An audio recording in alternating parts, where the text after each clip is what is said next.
So, you gonna talk to her? Are you kidding me? That's totally your job. Just man up and say something to her. I don't think I should. It'd be, good for you to learn to talk to girls before you go away to college.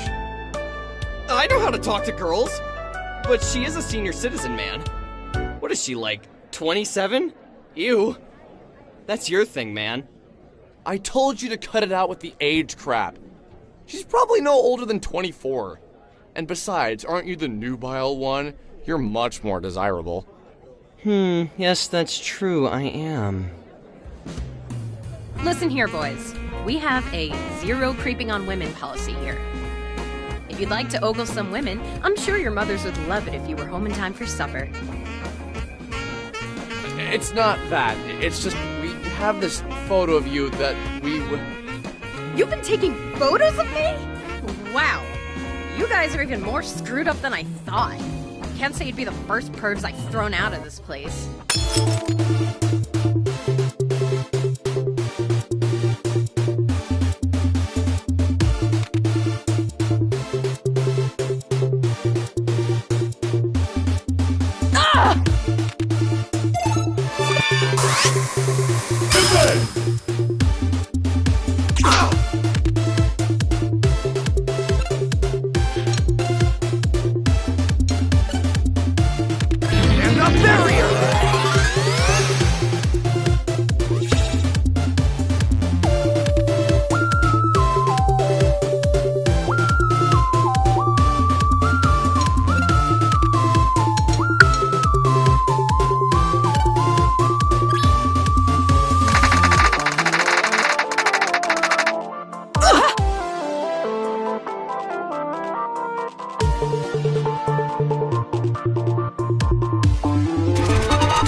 Yikes!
Okay, we give in. Just ease off. We didn't mean to be creepy.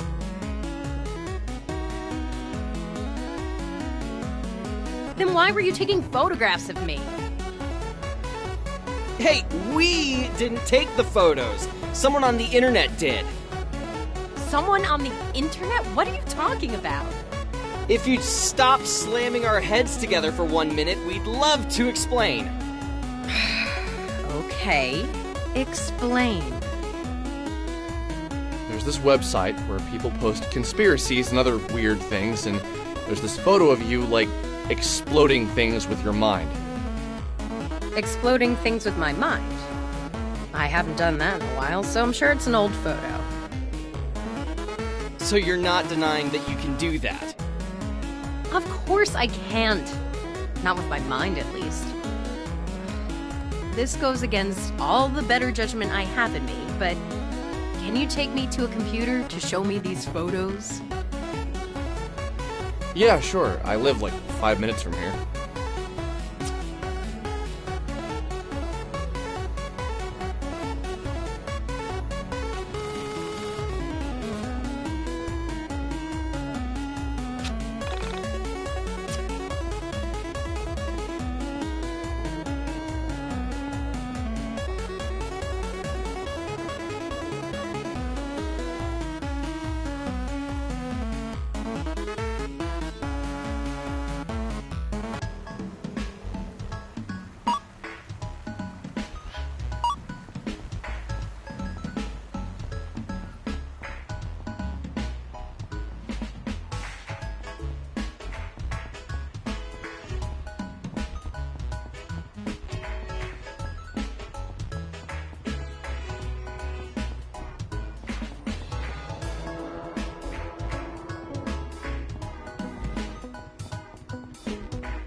Well, that's me.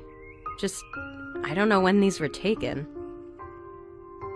How exactly do you explain all the blowing stuff up with your mind things? It's not exactly with my mind. I use sound. Remember when I kicked your ass earlier? I used the sound of my keytar to deal physical damage. If you study the physical properties of sound, you can learn enough about acoustics to both heal and damage objects orally. Where did you learn to do something like that? Oh, years of private practice and studying, really. So tell me more about this website. What is Onism 1999? Basically, it's a place on the internet for people to talk about conspiracies, the occult, and anything supernatural. Seems like something boys would like. Do you recognize the location from these photos? That's behind the old grocery store. Obviously, you've been there before. Interesting. What's your name, by the way? My name's Vella Wild. It's interesting to meet you. I'm guessing you're a cameraman, and this is your sidekick, Ginger Boy? Usually I go by Alex. Only my mom is allowed to call me Ginger Boy. She really gets us. You really would be my sidekick, Alex. Cameraman by day, Michael by night. Right. So, why do you two spend all your time on such odd websites? Do you really believe this stuff? Michael and I spent the next hour or so recounting the events of me finding Sammy, and us running into the star creatures inside of the old factory. As we told the story, Bella just looked into my eyes and never reacted. I first began with trepidation. As I went on, I could tell she was doing her best to understand my story. Something felt familiar about her. But not in the I've met her sort of way.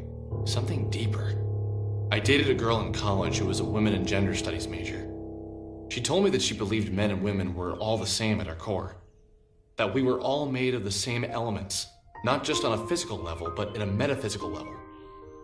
She was a strong believer in spirituality. although she'd be the first to tell you she was religious. She told me she believed everyone had soulmates, plural, a series of people we were compatible with. In her theory, this applied to friendship as well as romantic relationships.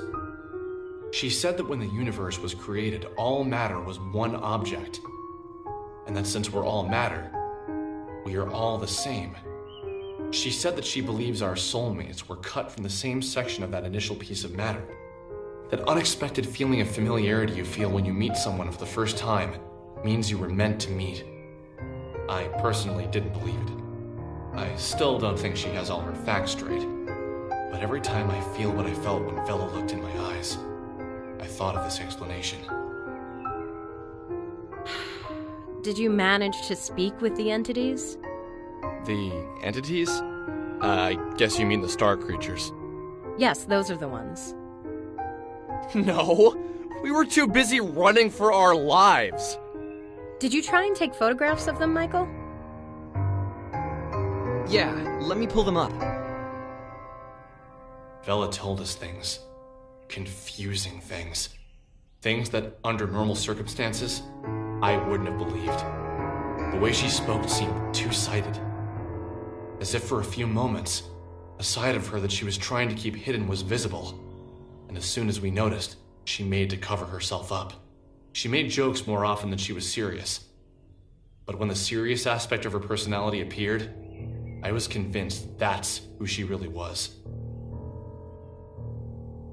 This was almost more fascinating than the information she was giving us. That's the thing with people, isn't it? You could show them all the mysteries of the universe, but if they're distracted by the human element of the tale, they'll shift all of their attention there. Self-consumed with humanity. Self-consumed with other people. You know? That's just how people are. My experience with them is limited, but what I've observed was powerful. I understand that what I'm about to tell you will sound like a lie, so I ask you to look past the words I'm saying and hear the truth behind them. A short time ago, I entered into a dark place, both physically and metaphysically.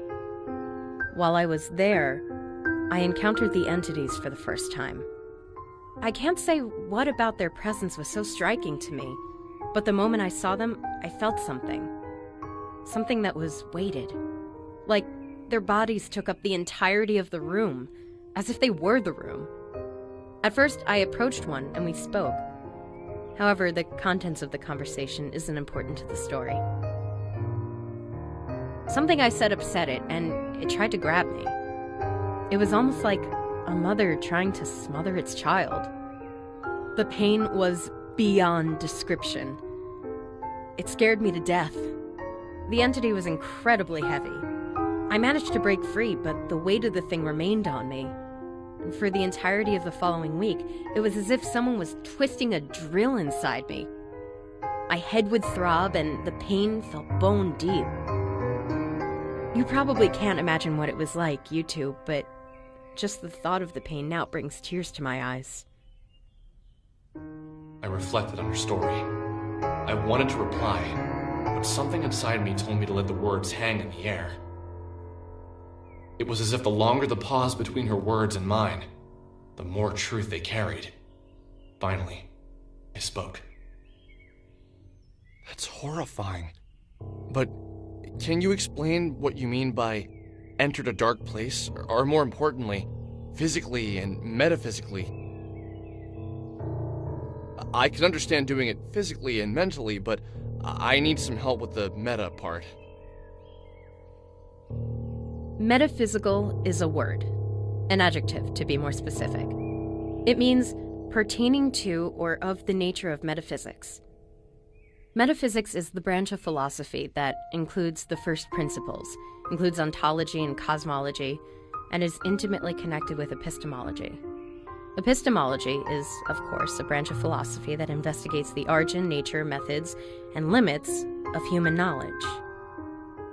Thank you for the definition, which I already knew. I was looking for something more concrete, more tangible. I'm afraid that's all I feel comfortable telling you. I don't know you at all, and to reveal something so personal seems like I'd be opening myself up to vulnerability. Do you mean to imply that you found a way to exist inside of a metaphysical space? That you... Enough! I don't need to talk about this with you. It makes me uncomfortable. Don't you get that? Okay, sorry. I didn't mean to piss you off. Look, I need to get back to the arcade. I was technically in the middle of a shift. I'm gonna write my number down. Call me if you see any more interesting comments on my photos, or have a run-in with the entities. Wait, I have one more question before you go. Alright. How did you get to be so powerful?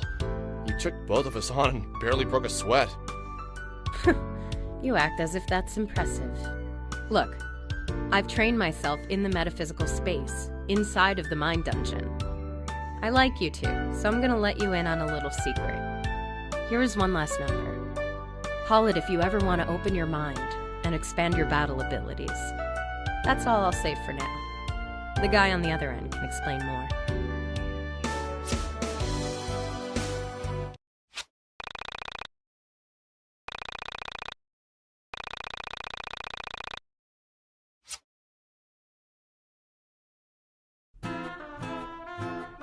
The way I look at it, we have two things we need to do.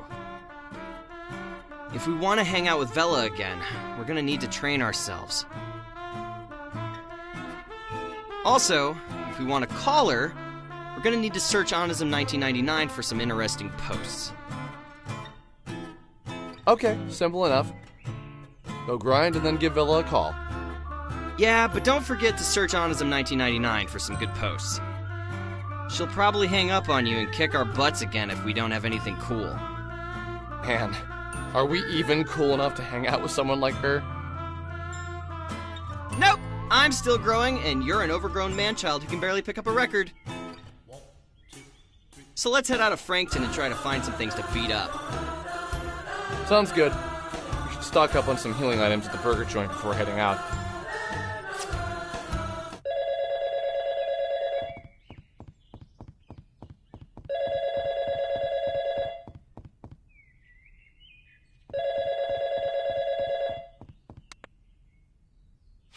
Hey! Just calling to see if you figured it out. I would love to just come out and say it, but I think it would scare you to death. And that would ruin everything. Nope. I haven't figured anything out. Look, if you're just gonna keep calling me and say vague, creepy shit, you should at least tell me your name. Oh! It's your best childhood friend. Think back to when you met me. We were kids. I think Losing My Religion by R.E.M. had just become a big hit. My mom didn't want me listening to it because she was afraid it would turn me into a bad kid or something. I went over to your house and we listened to it on your stereo for hours. My mom came to pick me up from your house, heard the song, and freaked out. How can you not remember that? It was the funniest thing. The story was so specific. It sounded so familiar, and yet I couldn't place it. It was like I had read it in a book somewhere or watched it on a TV show. But still, no particular name or day came to mind. Yeah, you're right. You probably wouldn't remember that. Look, I'm going to keep calling you until you remember me. Remember what you used to say. Everything happens for a reason. That reason is nothing happens for any reason. What a weirdo.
excuse me. No, seriously, I'm fine. Please don't fret. I'm Marlene, although that's just the name my parents gave me. Please call me Crow, although most people just call me Kay. You look confused. May I ask why? Oh? You don't say. Please forgive my rudeness. I don't mean to pry, but I can't help myself. Welcome to the Dungeon of the Mind. I imagine this is your first time here. Ah, I see. I see. Where should I begin?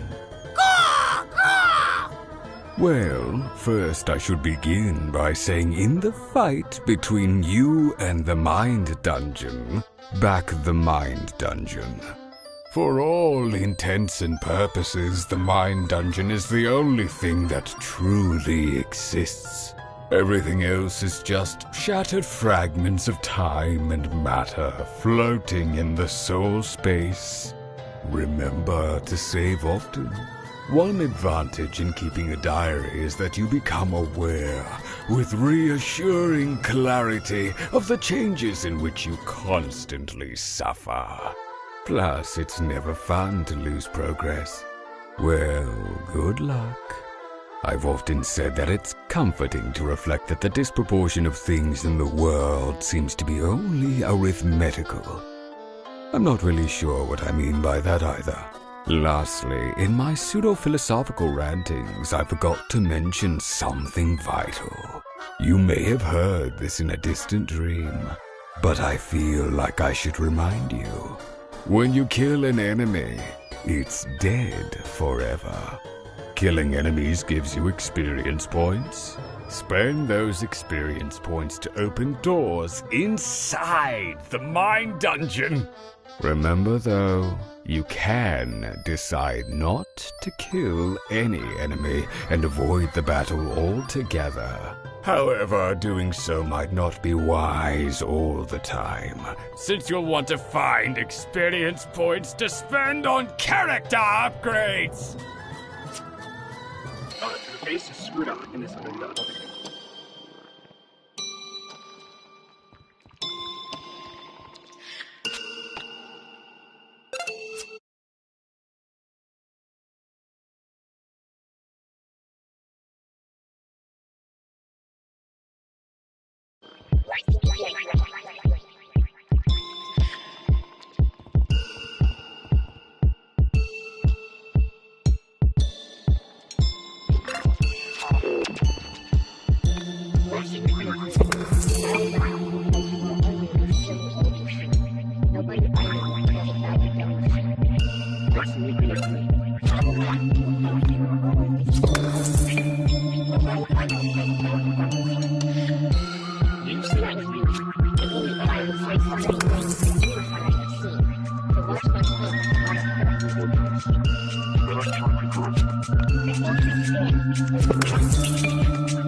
The ink pads rise from my bare hand.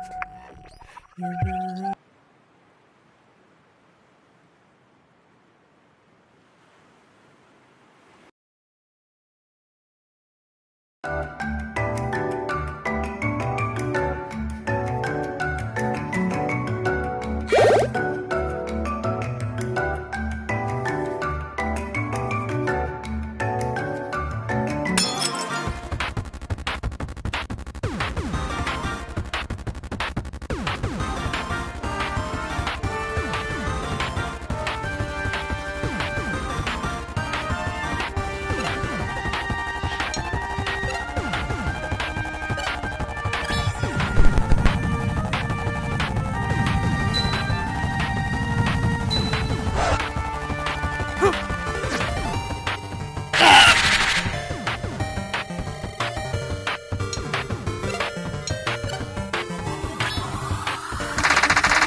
The base is screwed up and this has been done.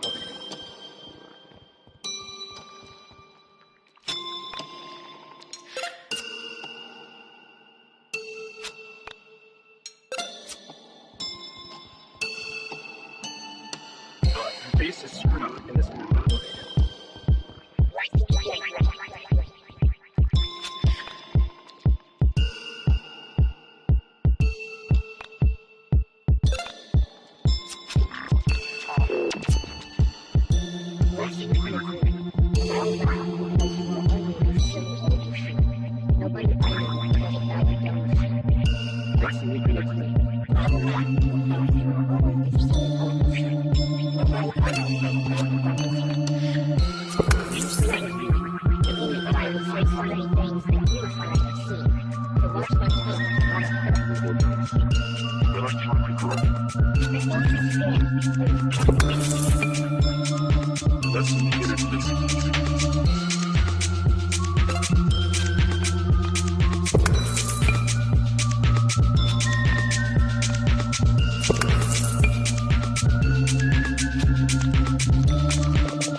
I don't know about you, but I feel stronger.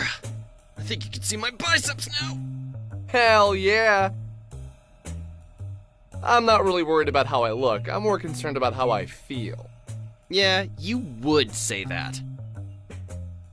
Ignoring that, do you think we're strong enough to call Vela up? Probably not. But might as well give it a shot if we can find anything good on Onism. Have you logged on today?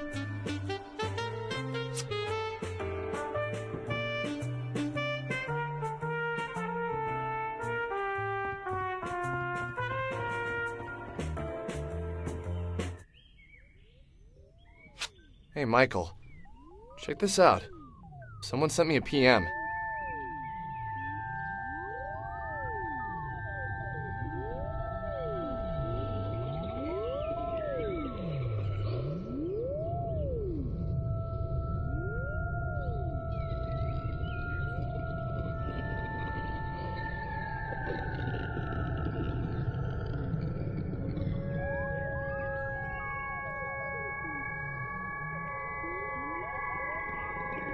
So what do you think? This interesting enough to bother Vela about? Yeah, probably not bad.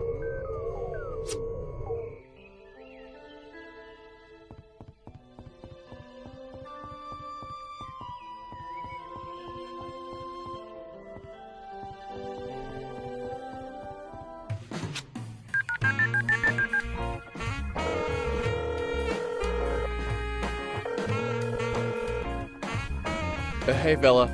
It's Alex. Some kid sent us an email saying his sister vanished. Really? Yeah, said it was similar to the elevator girl's disappearance. Okay, and he wants us to come check it out? I'll meet you at the Frankton bus stop. That's the best way to get there without a car. You want to leave now? Yes. I don't have work till tomorrow afternoon, so it would be best for me to do it today so I can get some sleep. Fair enough. Oh, and Alex, I thought you should know. The elevator girl has a name. Her name is Semi Park. I was able to get some information on her. I'll share it with you in person. Semi Park, huh?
Okay, you boys ready? I got us the tickets already. We just take this bus to the first stop outside Frankton, and then it's just a 4-mile walk to Wintown. 4 miles? That's pretty far. Should we just call a cab? If you'd like to pay for it, go ahead. We could always call your mom. No. Walking's fine. It's, good for your body.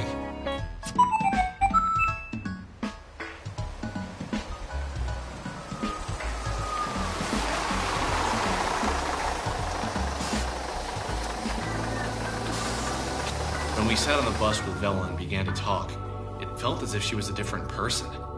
The edge to her personality had dulled a little bit, and she seemed almost happy to see us. We were just leaving Frankton when she told us what she'd learned about Sammy. Sammy Park was a 23-year-old Korean American who had moved to Frankton from the city. She was an only child who lived with her mother until she moved to Frankton on March 2nd for her job. She was some sort of legal cleric and hadn't even begun working yet when she vanished. Apparently, the organization she was going to work for does a public TV Korean news show. The friend who got her the job did the reporting. The police have no leads. It is currently being treated as a missing persons case. Where exactly did you find out all this? I read about it in a Korean newspaper. Are you Korean? No. Do I look Korean? It's hard to say. You look vaguely ethnic? Really? That's what you're going with? Maybe it'd be best if you just didn't mention race again. Somehow it comes off so awkward when you do it. I just meant, like, you know, exotic. None of the other girls around here look like you. Stop. Please, just stop. This is seriously uncomfortable now, Alex. Anyway, my boss at the Frankton Arcade is Korean, and he always keeps newspapers around. I saw the picture of Sammy and asked him about the story. I called the police and asked them if they'd seen the video, and they said that the detective in charge of the case would get back to me shortly. This was 4 days ago. I find it unlikely he ever will. I'm not surprised, really. It's almost like no one cares that she's missing. I'll check through more newspapers, though, see if there are any leads. Might not be a bad idea to try and talk to the woman who reported her missing after we visit the guy in Wintown. I didn't say it at the time, but something felt off. The Sammy I met was strange. She didn't seem like the kind of girl who could have grown up in a city, moved to a small town, and worked for a television station. People who don't know what elevators are usually aren't capable of such tasks. My Sammy, and Sammy in the newspaper, may have looked the same. There was a difference there. You could feel it.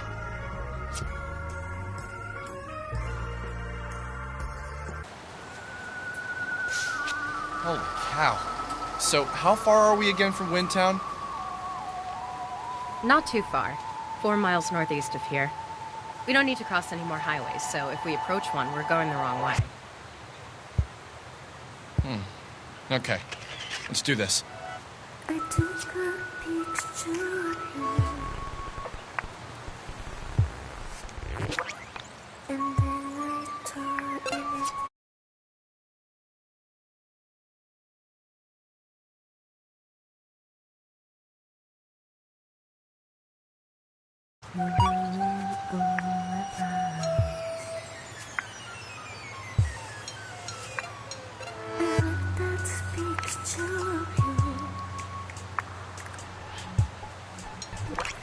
Like every color,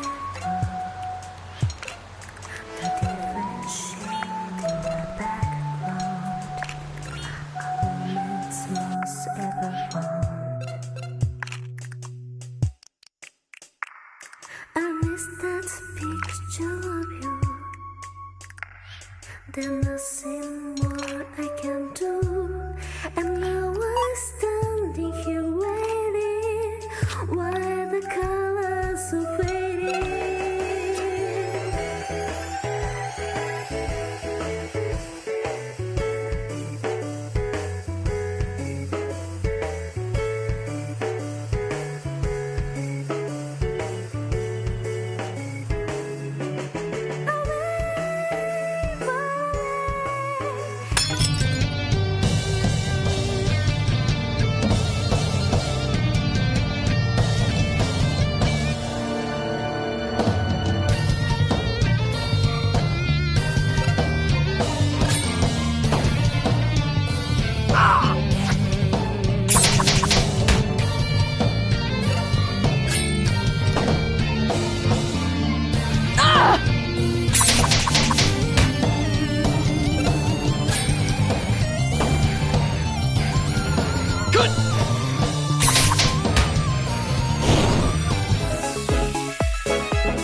Hey, look!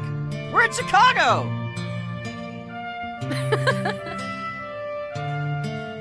Did you just laugh? I think this is the first time I've heard you do that. I do it all the time. Well, usually it's in my head. And normally it's aimed at you too. Ouch. Did this guy tell you where to meet him specifically? Well, crap. No, he didn't. Well then, I guess this is where we start asking any late-night street crawlers for information. How do you propose we do that?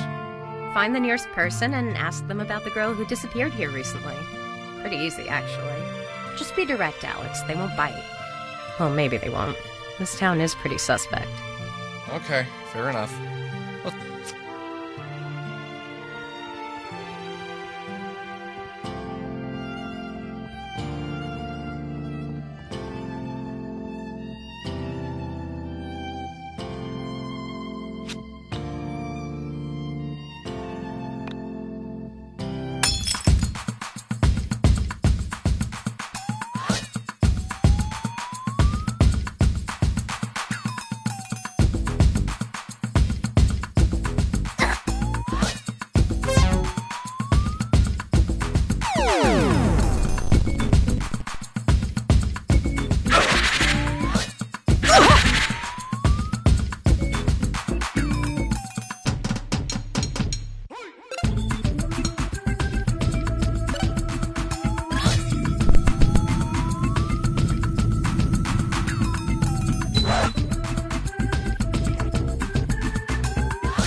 Say cheese!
I do it. Well, you're normal. Ouch. Did this guy How do you... find the nearest? Just speed. Well, maybe. Okay.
Your face is screwed up in this elevator.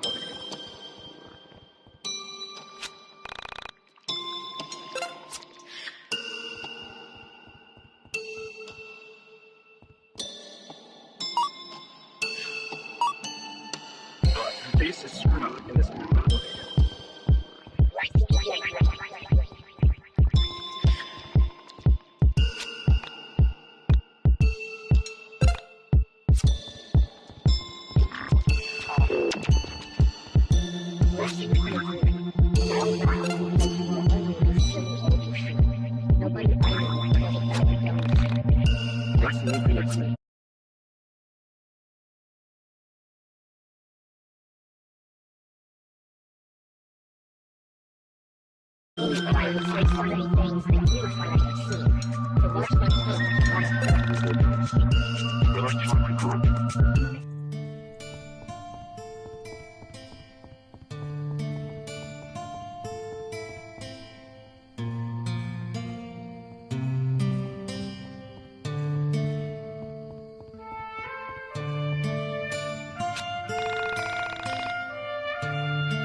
and then I tore in it too. The impact rise from my bare heart. You ruin all my plans. I like that picture of you, like every color of you, the different shade in the background, a moment lost ever found.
Random area!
I took a picture of you.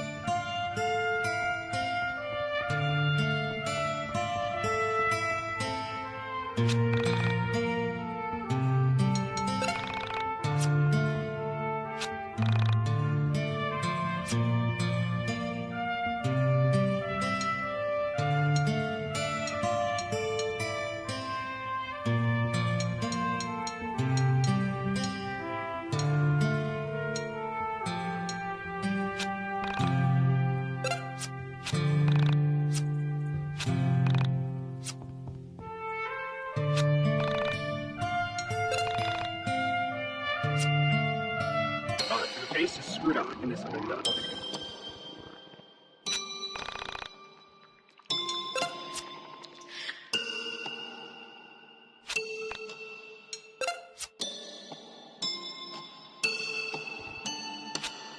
The face is screwed up in this window.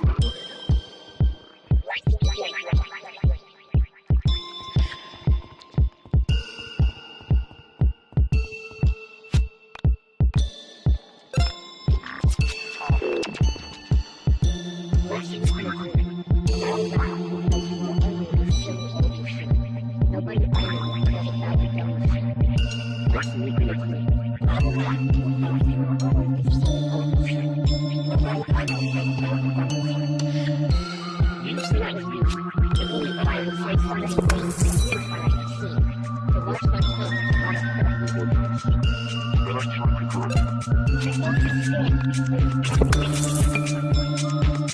get into this.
I took a picture of you,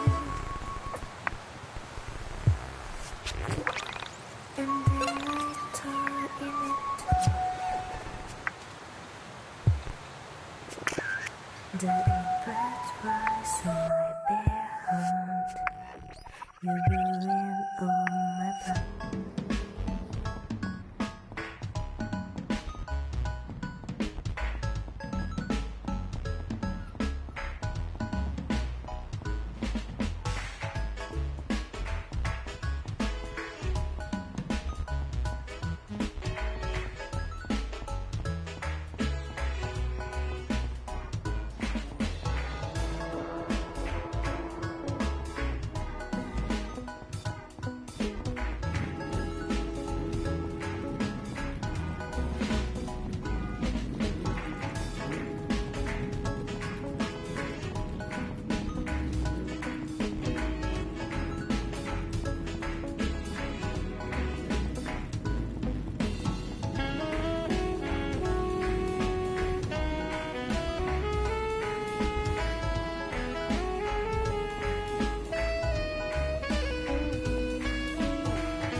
Panda bear!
the merrier.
I took a picture.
The face is screwed up in this window.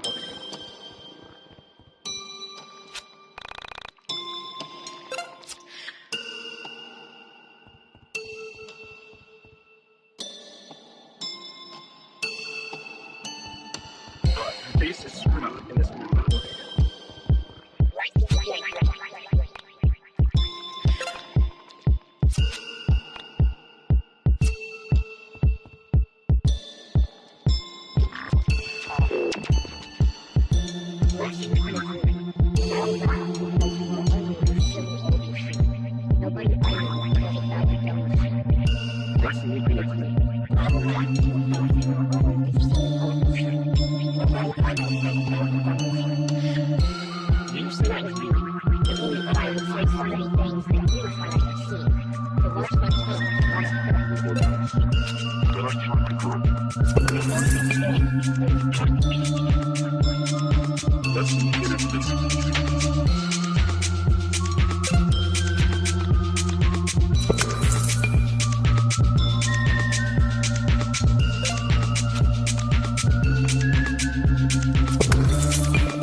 for the camera, baby!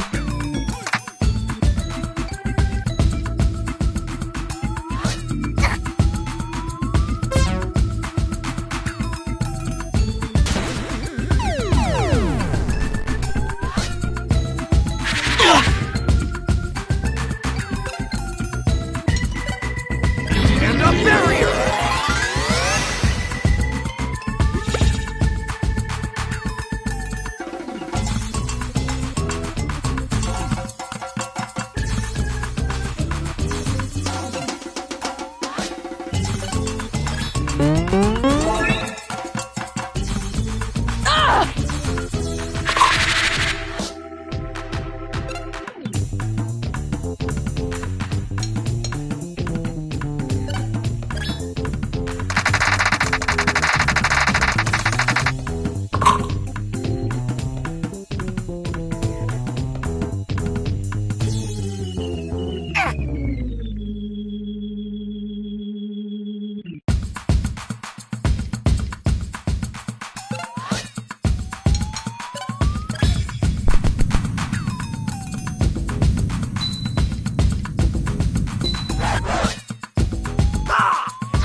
Smile for the camera, baby!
I'm gonna make you look so good!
face is screwed up in this old duck.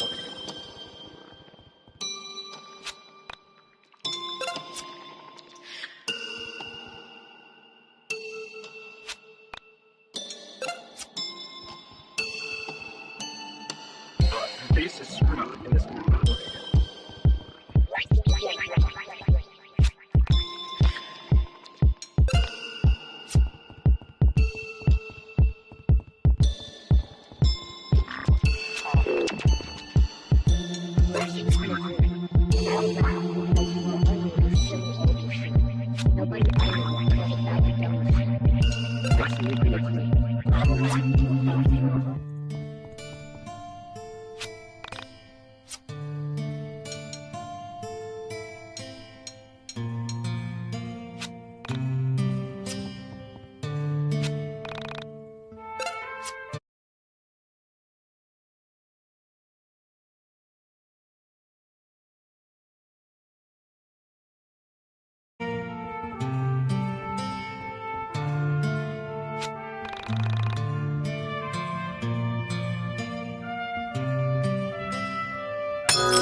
Smile for the camera, baby!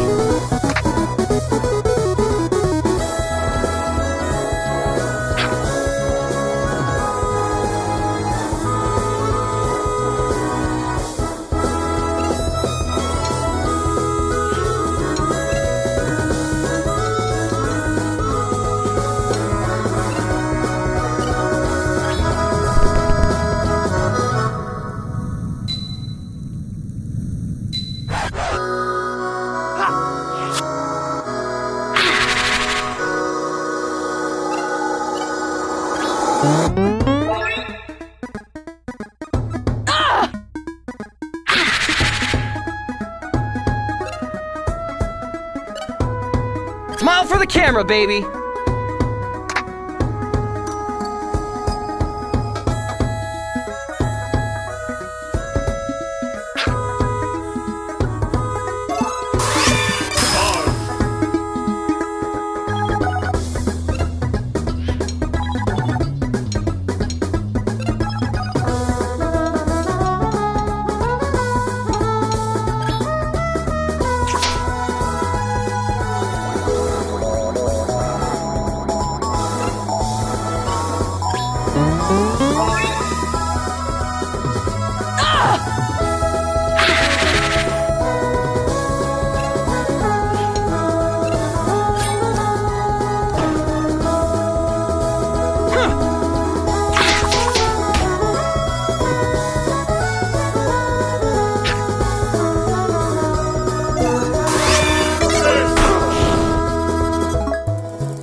case is screwed up in this window.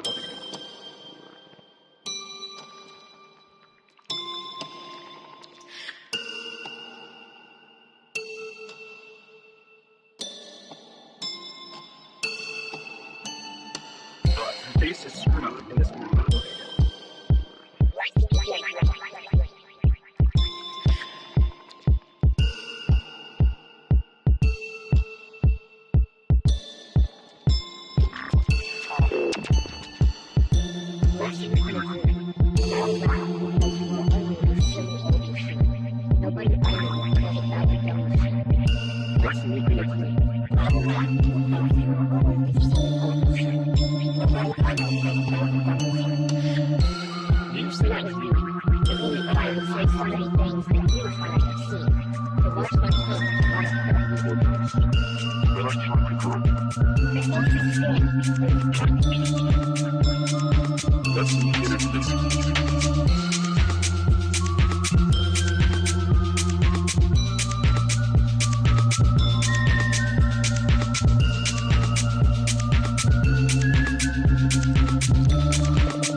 The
base is screwed up in this window.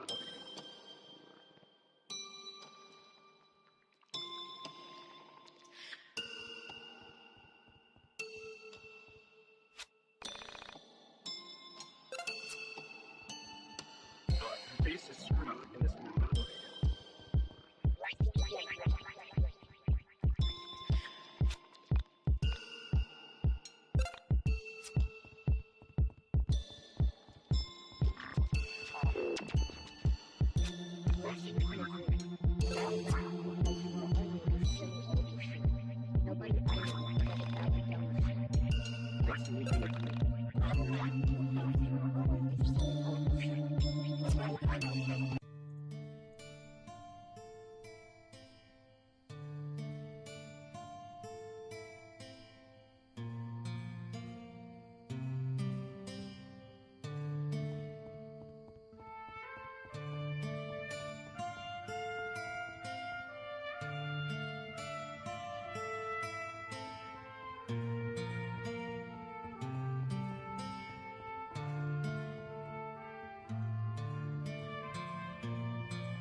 Panda barrier!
The base is screwed up in this window.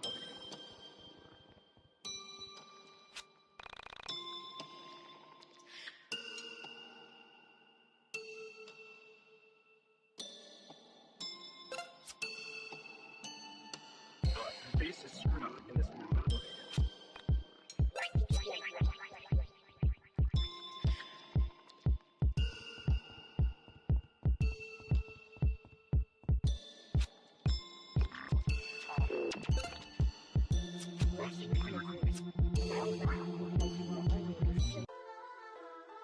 I see you've settled into the mine dungeon quite well.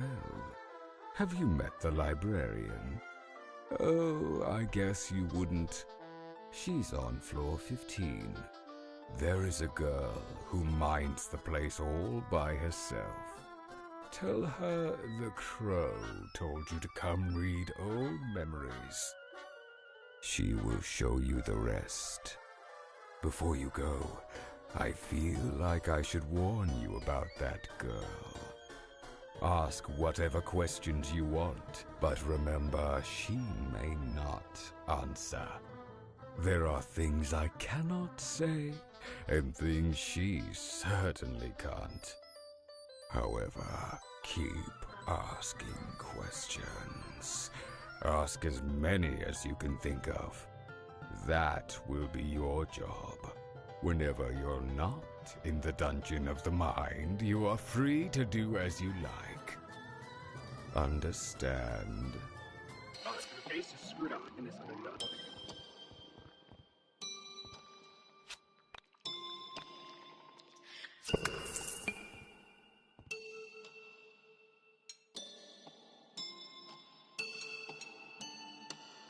The base is screwed up in this window.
LP talk!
Well, I guess this is the place.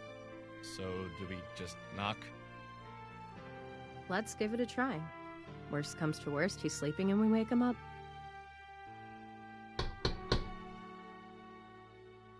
Who are you guys? I'm Alex. I come from the internet. Oh, one sec. Come in.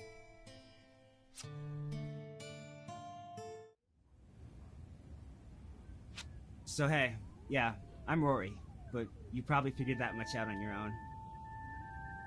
If not, why would I be letting you into my room? Anyway, what are your names? I'm Alex. This is Vela and Michael. No, I mean, what are your screen names? That's how I know all of you, so that'll be more beneficial. Oh, I'm SNES Man 99. I think that's the first time I've had to say that out loud. Michael is Veriformer, and Vela isn't cool enough to go on the message board. Hey, aren't you that girl? The one from Windway 87's post about the girl who's ripping up holes in reality in his town? I am. But don't believe everything you read on the internet. You boys take that stuff too seriously. Hey, I invented lying on the internet, so no need to warn me. Anyway, I'll have my eyes on you. Don't need you ripping a hole in my basement with your mind powers or whatever the hell it is you do. Well, then just remain on my good side. So, Rory, tell us about your sister. When did she disappear? My sister, she vanished about 3 weeks ago. Went to school one day, left school, and now she's gone. No crazy elevator video of her either, she's just gone. Oh, did your parents get the police involved? No, my parents aren't exactly what you call proactive. They aren't the types that jump to their kids' defense when they're in trouble.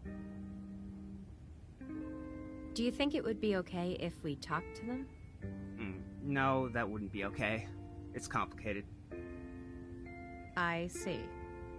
Well, who else knows that she's missing? This is extremely serious. A teenage girl goes missing and someone needs to be doing something about it. Yeah, but it's... Yeah, okay, you're right. Where do we begin? Well, my sister Carrie started acting weird a few months back. She was having trouble with some girls at school, but nothing she couldn't handle. So one day, things get really weird when I find her in the attic. She was holding some of her baby toys, stuff that's been boxed up for years. I asked her what she was doing, and she said she needed them for gifts. Gifts for kids who had less than she did. So then she left. She took 7 things with her. After she vanished, I went around looking for her, and I found her toys scattered everywhere. Anyway, the weird thing is, each place a toy was found, an accident happened there shortly after. One of the toys was left at an underpass, and the next day, a kid was killed when a car hit him. And I know that sounds like a coincidence, but then at a train station, a woman was robbed, and the guy who grabbed her purse ran into the tracks and got hit by, not the train, but a cop car that lost control and plowed into him. Anyway, this old lady had a heart attack and died the next day at the grocery store right on top of a sewage cap where another toy had been found. You can't tell me all of that is a coincidence. Did anything happen to you personally when you went to these locations? Were you the one who found the toys? Yeah, to both. But okay, let's just go to the places. I think it'd be best for me to show you myself.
I have this theory about physicality and the nature of our universe.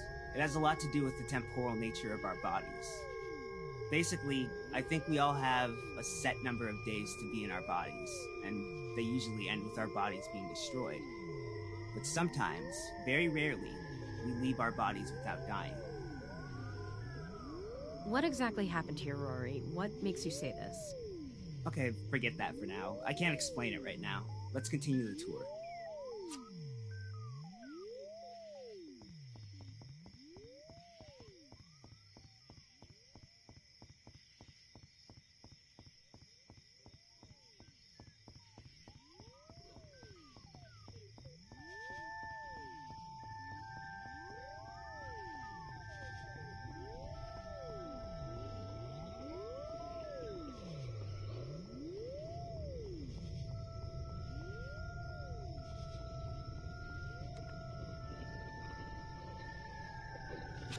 The elemental composition of the human body can be looked at from the point of view of either mass composition or atomic composition.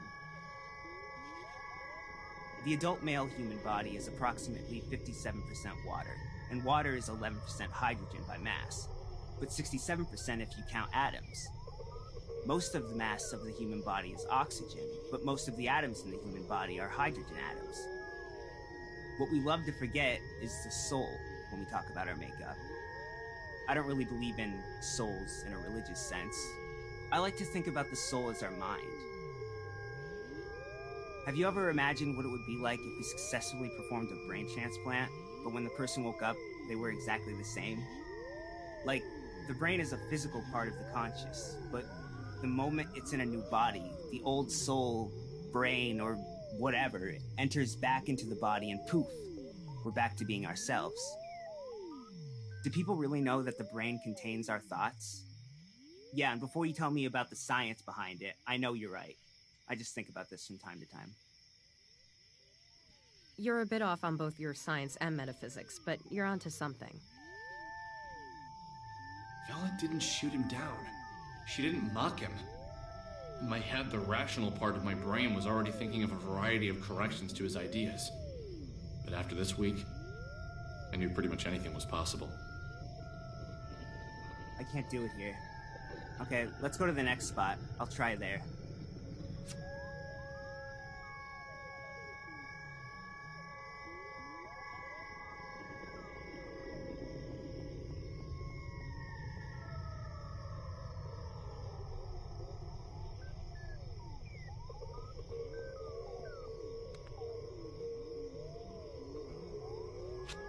Sometimes it feels like my sister is still in her room upstairs. And I don't mean to suggest that I forget that she isn't there. It goes beyond that. There are times where I feel like she's physically there. Like, in the same way I can feel my foot is attached to my leg without actually having to touch it with my hand. But she isn't here right now. There is one more place we can check. Let's go back to the overpass.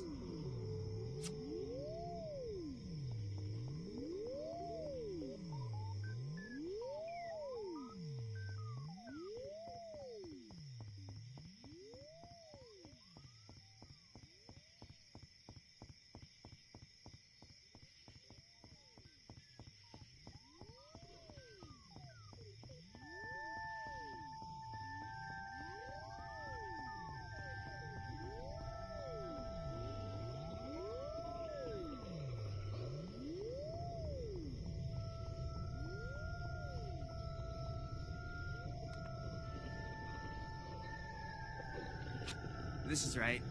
I think I can do it here. Okay, someone lift the sewer cap with me. You want to go down there? Yes, I think that would be a good idea. Boys, give him a hand.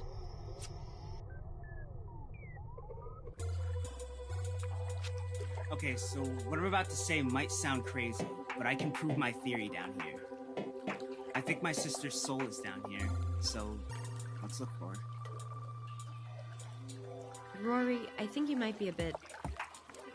Okay, no, this will be fine. Let's look for her. I just want you to prepare yourself that what you find down here might not be her.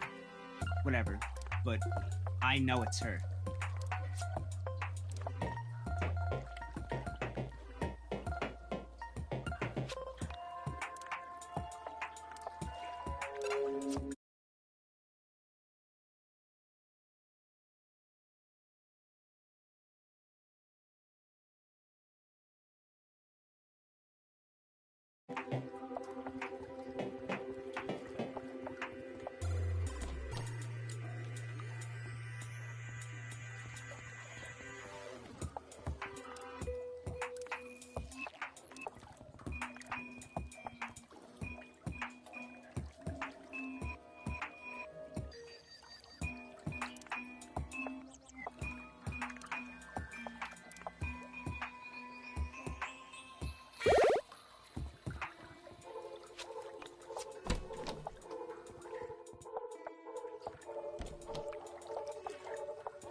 Random area!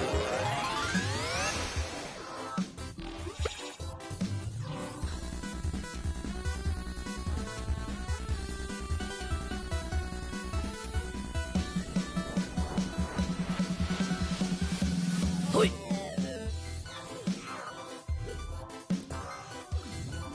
Hi!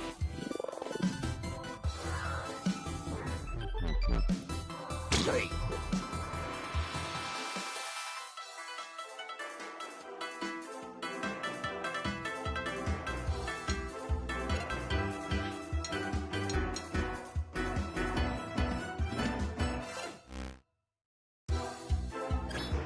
Bella!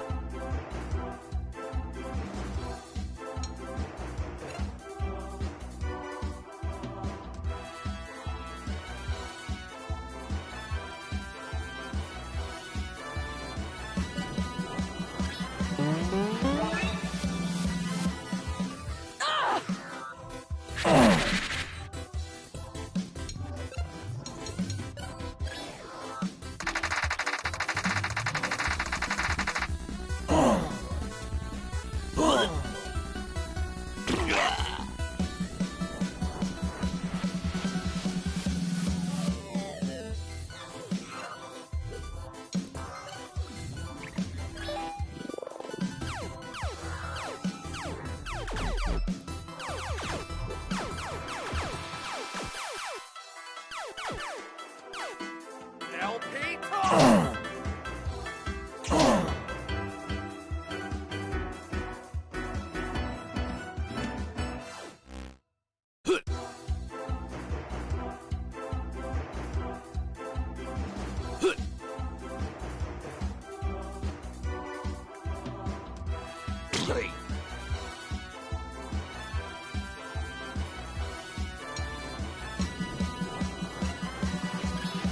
Bella!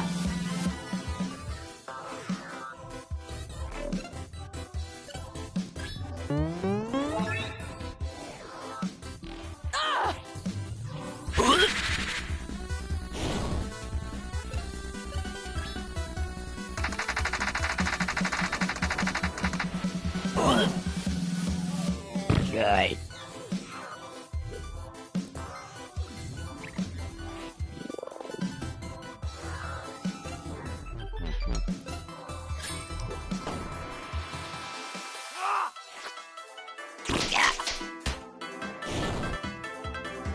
Hoi!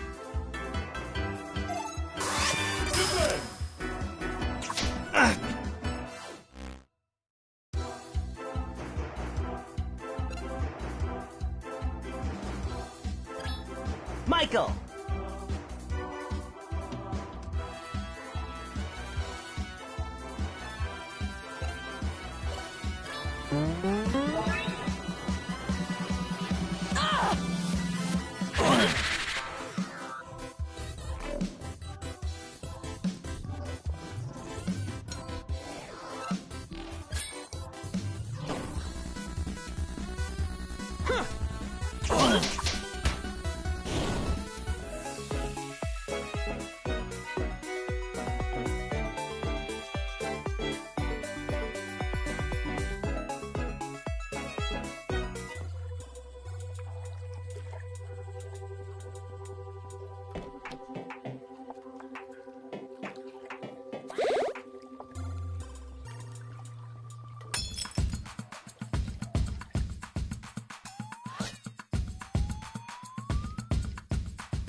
Bella!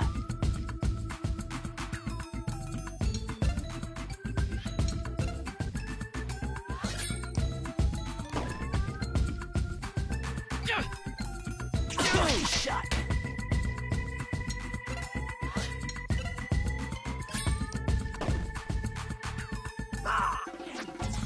Dude!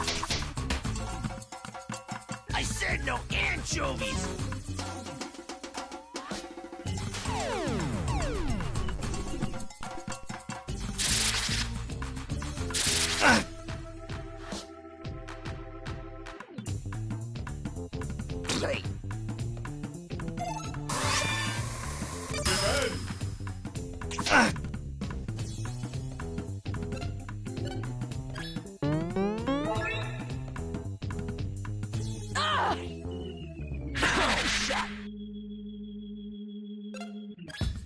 Bella!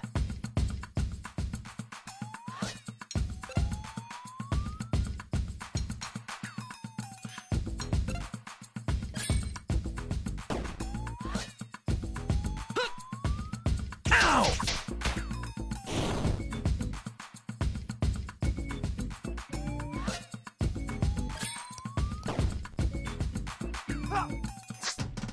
Boy.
The base is screwed up in this window.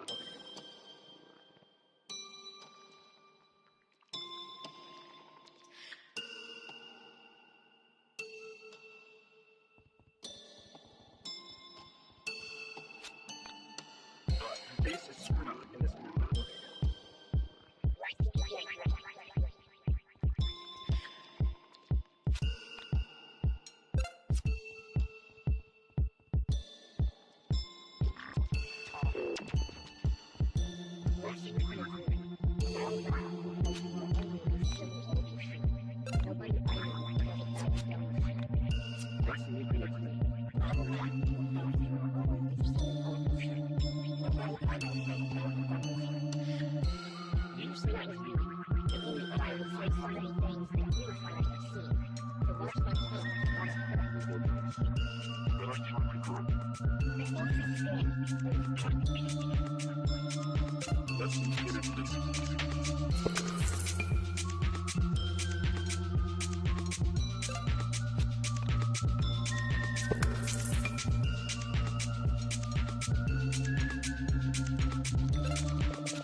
Panda bear!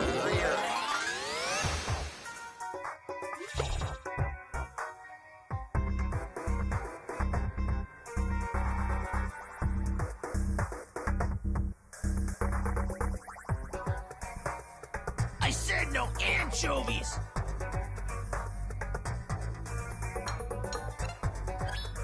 Michael!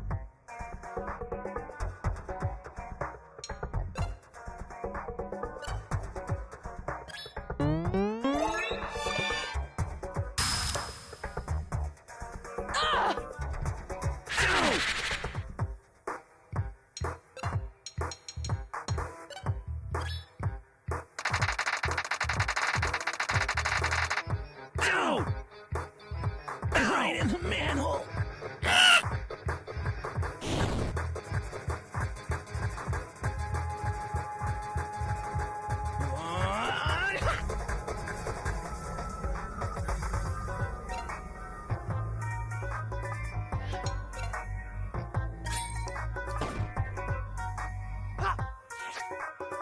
Good shot! Go to shell!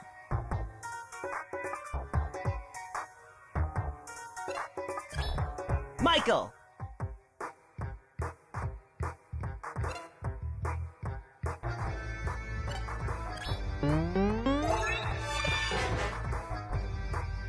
Ah! Good shot!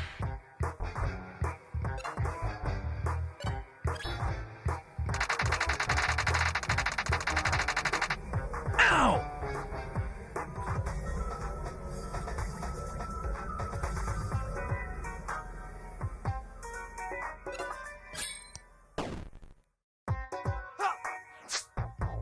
Lucky shot! Righteous!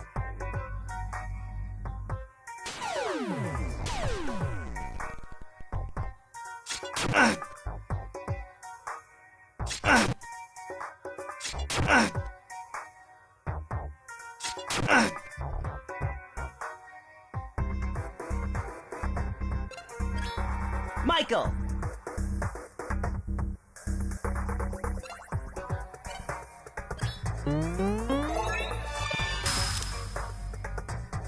Ah! Lucky shot!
the barrier!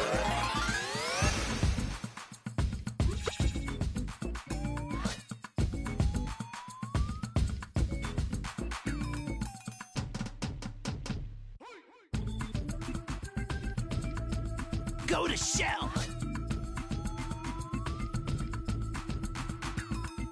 Righteous!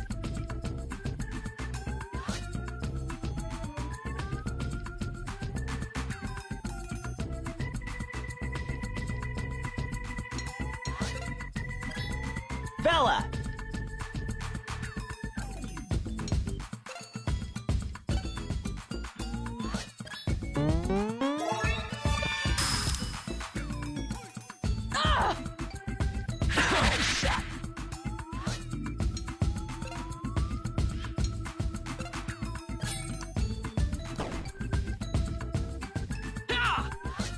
Right in the manhole!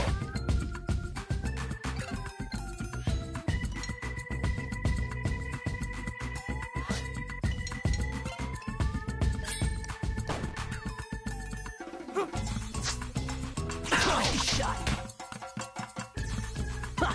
Righteous!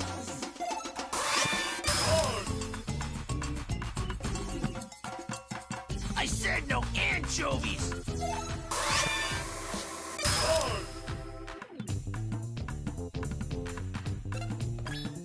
Look out for number one.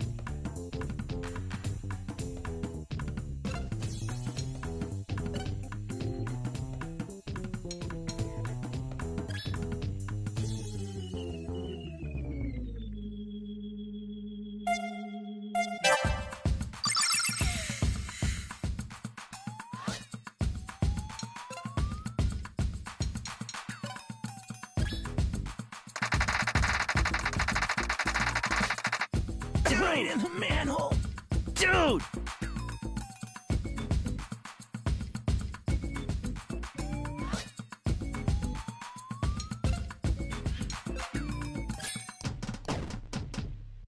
Ah! Right in the manhole. Righteous.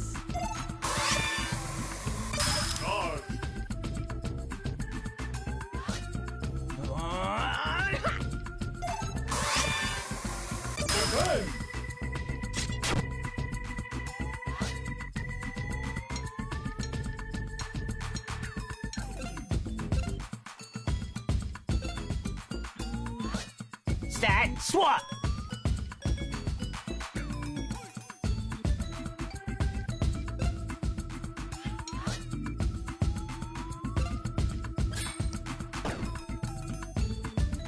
Ah! Right in the manhole!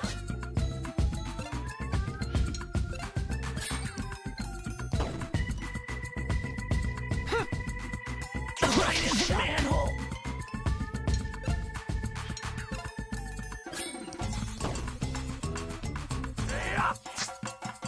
Right in the manhole!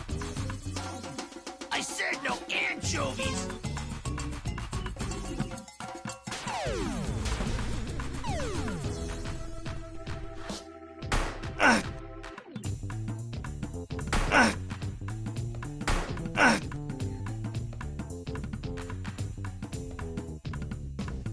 Righteous!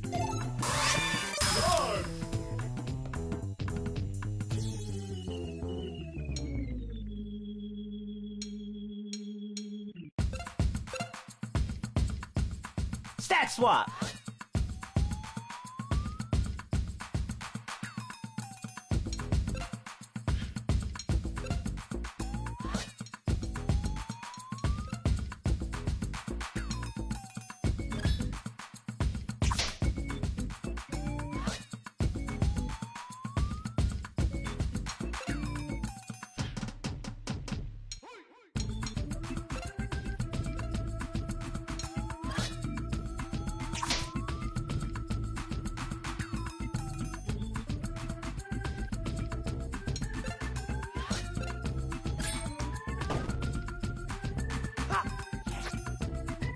Shot! I said no anchovies!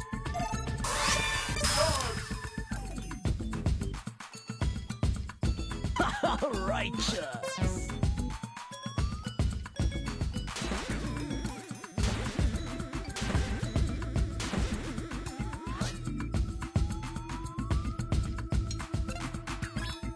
Bella!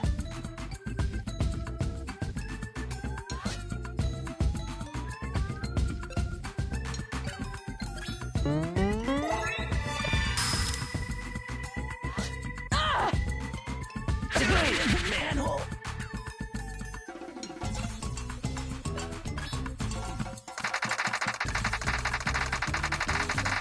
Right in the manhole! Right in the manhole!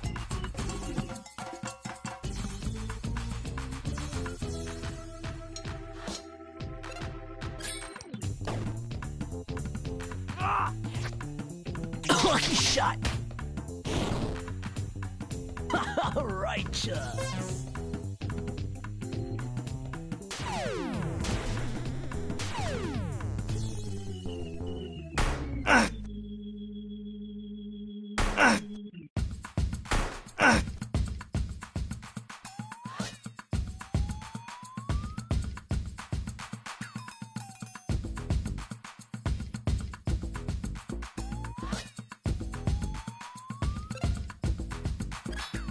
Look out for number one.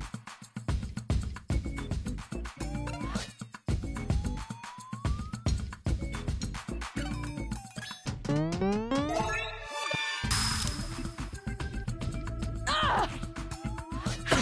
Manhole.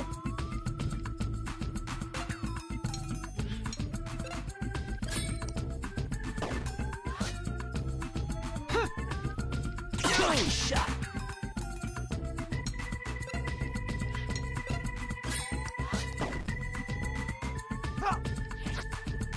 Ow!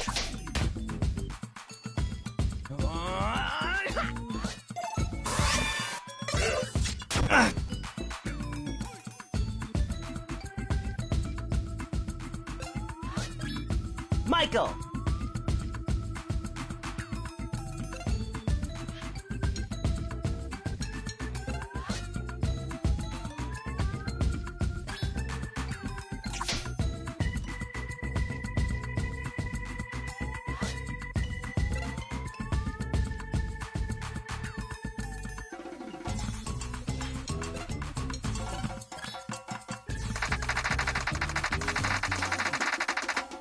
Right in the manhole.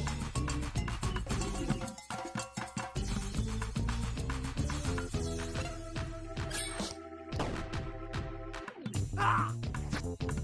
Ow! I said no anchovies.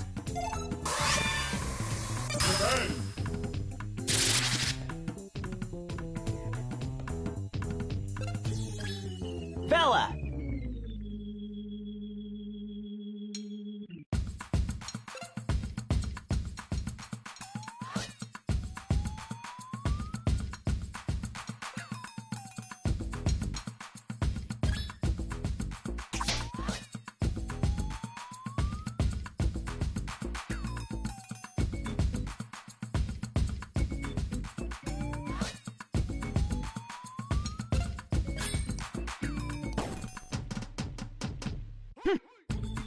Ow!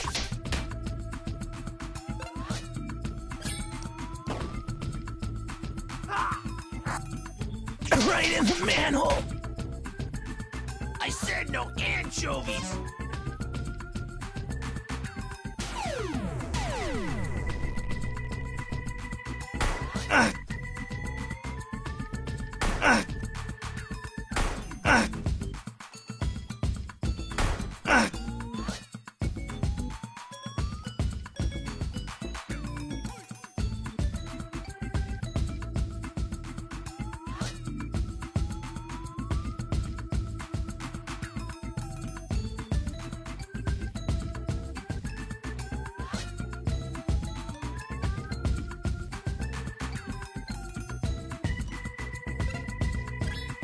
Look out for number one.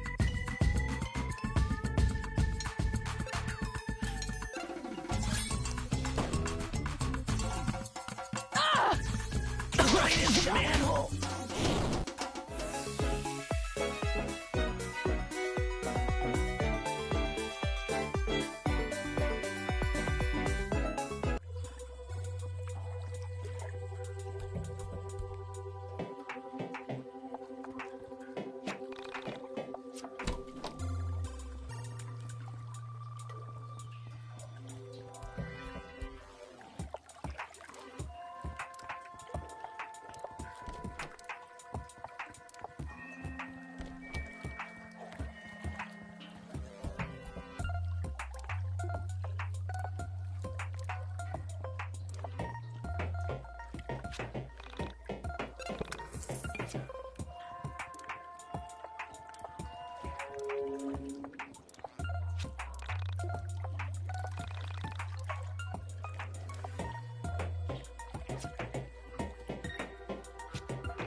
face is screwed up in this other nut.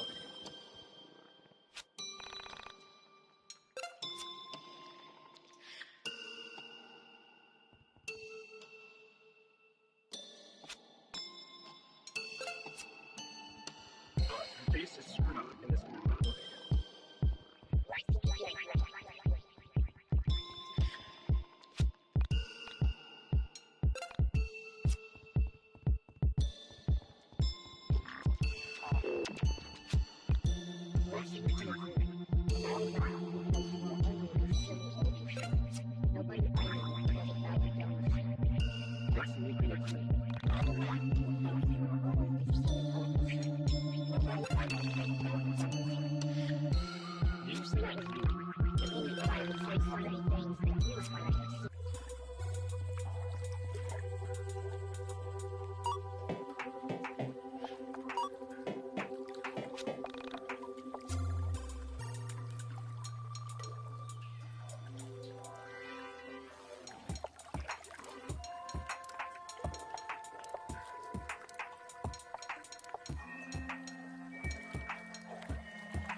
Panda, there!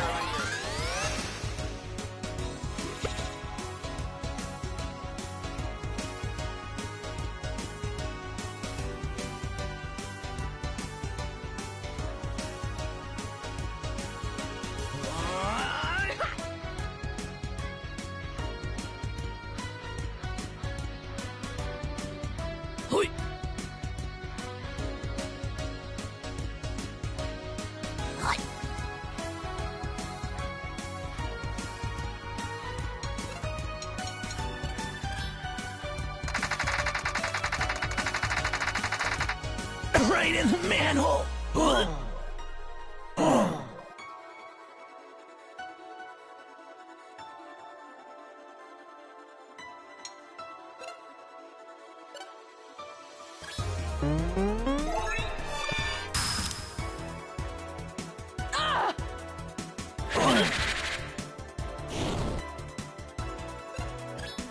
Look out for number one.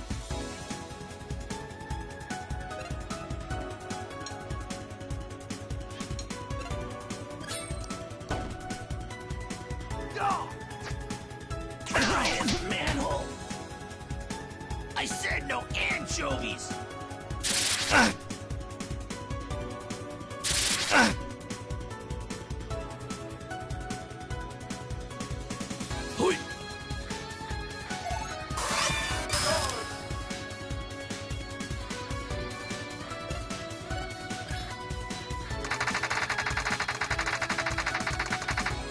Right in the manhole.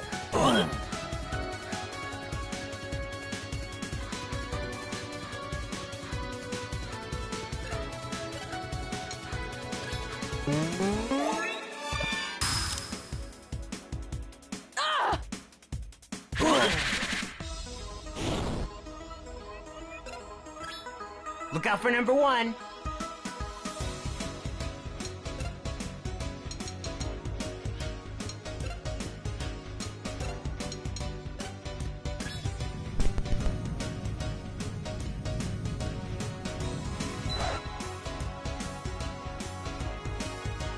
Right in the manhole.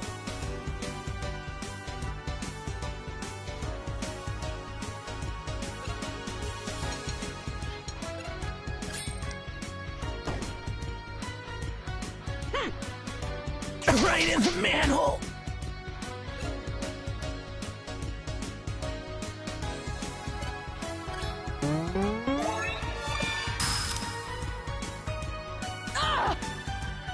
Right in the manhole. Michael.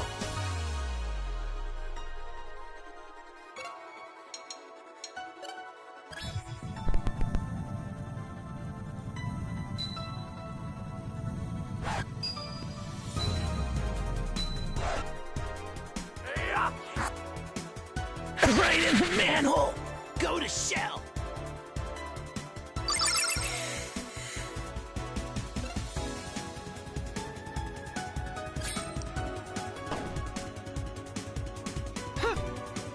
Right in the manhole.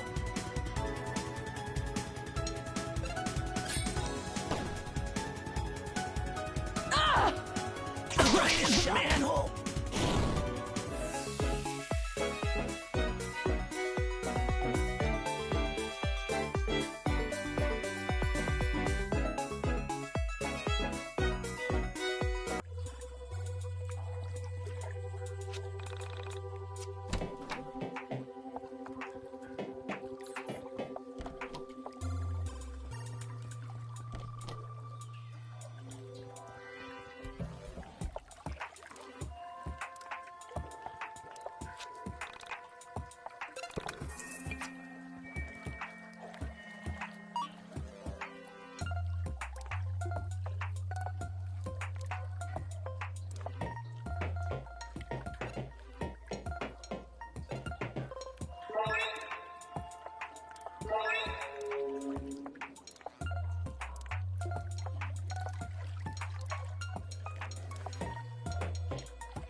screwed up in this window.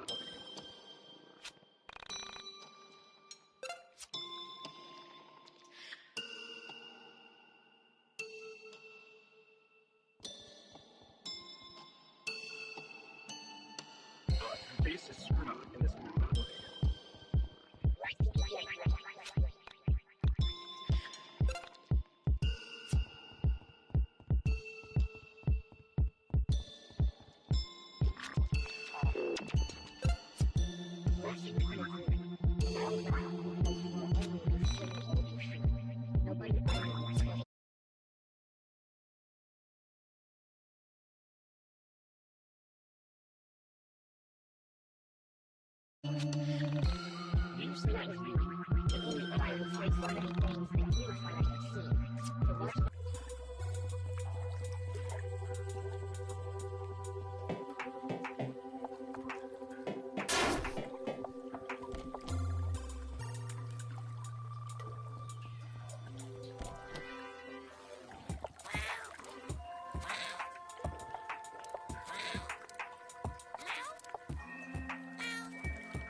Had to bury it.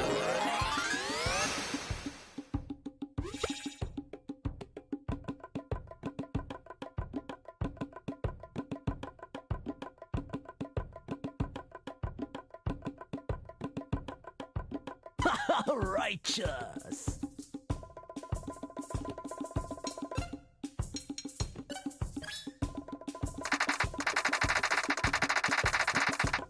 Right in the manhole.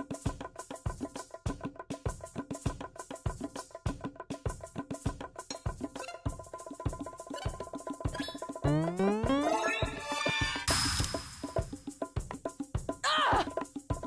Right in the manhole. Look out for number one.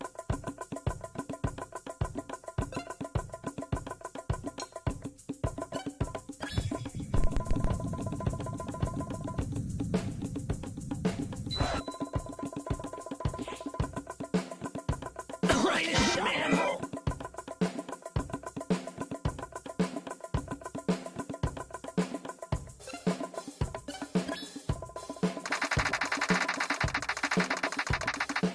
Dude!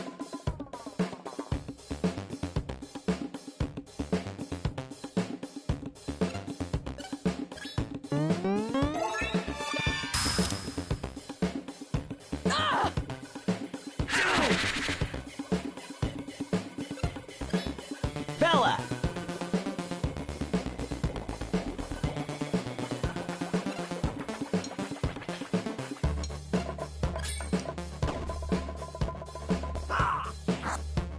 Dude! Go to shell!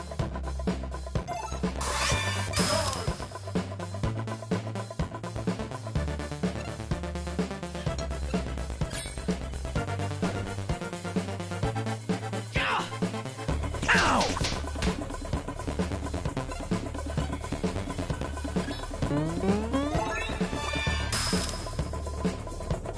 Ah! Lucky shot! Bella!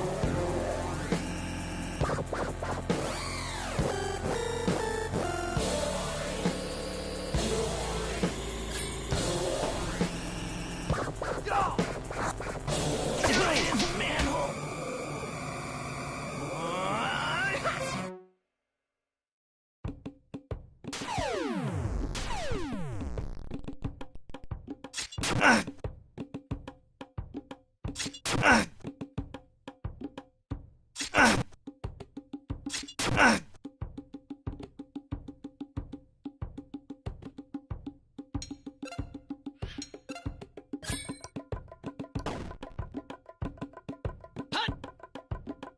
shut.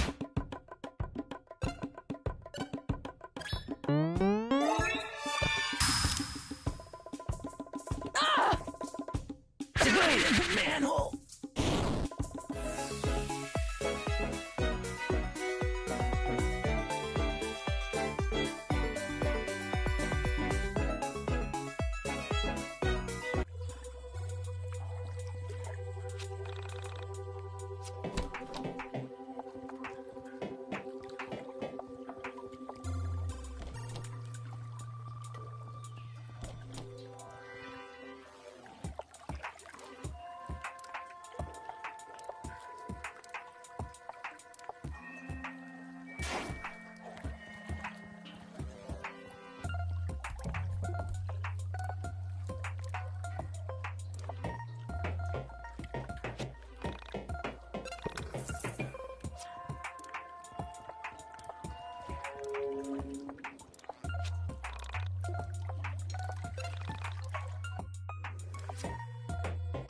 The base is screwed up in this window.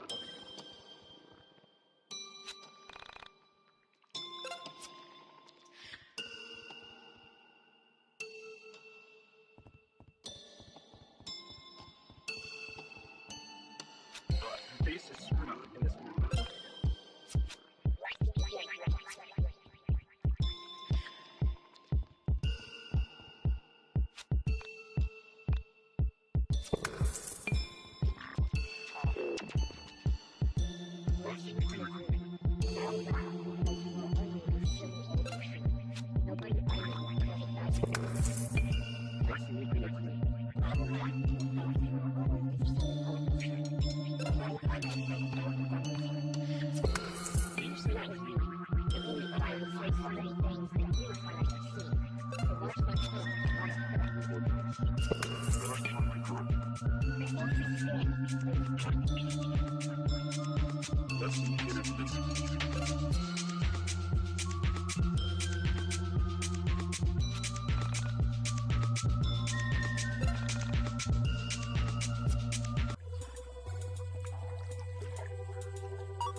Oh, Rory, you are so wrong. So wrong.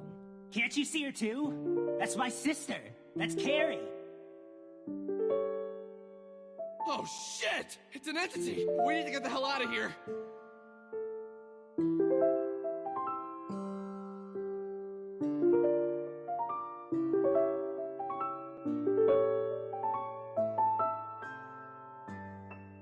Wait. We need to remain calm. We need to try and talk to him. Carrie, I brought some friends. This is Alex, Michael, and Bella. They're gonna help us. Rory, that isn't your sister. It's... Shut up! That's Carrie. Can't you feel it? It's so familiar. I can prove it. She understands what I'm feeling, what I'm thinking. I've never been this close to anyone. Trust me, it's her! Rory, that's not Carrie. Rory, that's you.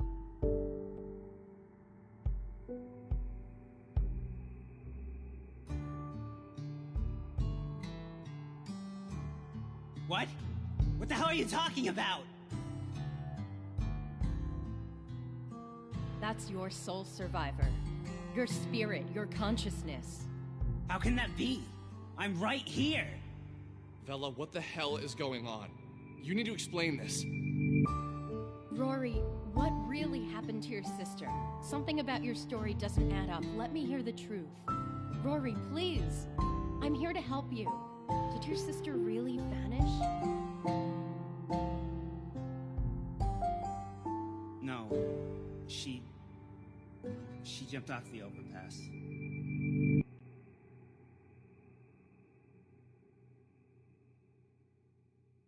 Rory, that's terrible. Why did she do it? What the hell kind of question is that? It was those bastards at school. Stupid, shitty girls always ragging on her, going out of their way to make her feel bad, picking on her for being my sister. Ugh! This is all my fault. It's all because of me, because of what I'm like. You know? How did you find this place, Rory? When did you first see your soul survivor? It was 2 weeks after she died. I found her things. I came down there thinking she fell down, or something. I don't know. And then I thought about dying too. I wanted to die. I needed to get away from this world. I needed to find her. But you knew she was dead, didn't you? Of course. But It's okay. You can tell me. I'm not judging anything you say here. Tell me all of it. I surrendered myself to the ether. To the realm outside of this one. You know what I'm talking about, don't you, Vela? I do. Go on. What happened when you left your body? I didn't get far. I separated from my physical form, and then I saw my body and my sister, which you say is me. Did you leave the Earth? I was so close. I was so far away. And then I saw it. The soul survivor. The entity. Whatever the hell you called it. Rory, please listen to me carefully. You left your body when you surrendered yourself to your misery. You abandoned this physical form, and your soul was about to enter the soul space. But what you saw was not your sister. That soul over there is not hers. It is yours. I've traveled the soul space, and I understand what I am seeing when I look at the entities. I see the marks of your soul, and I can tell you that that is another you. Somewhere out there in the soul space, this you left his world and stumbled on yours. That's you from another plane. It's likely it was experiencing the same suffering as you. What? I don't understand. Vela, can you please explain what's going on here? Pain is inevitable. Suffering is optional. I understand what you were feeling. This depression is unbearable. I can't take it anymore. The depression pain part is an unavoidable reality.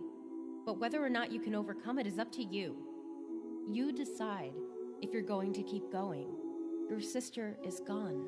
There's no changing that. But traveling the soul space is incredibly dangerous, and if you're not careful, you'll end up like him. You can't help but feel the pain, but you can get through the suffering. That will go away. Look, I know it's easy for me to say. I'm not the one whose sister is dead, but you have to understand that I am telling you the true reality of the situation. You're playing with some otherworldly dangers here.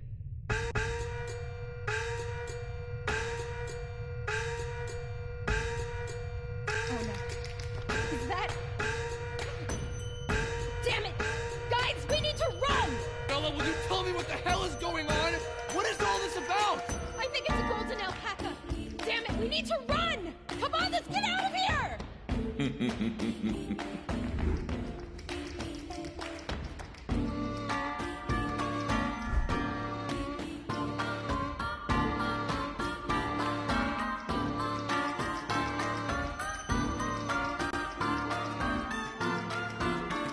Reality after reality, I find a similar scenario. Children playing a game they don't understand. No matter. As I have time and time again, I will remove your illicit presences. Soul Traveler, I sentence you to soul death. You will reside in this reality no more.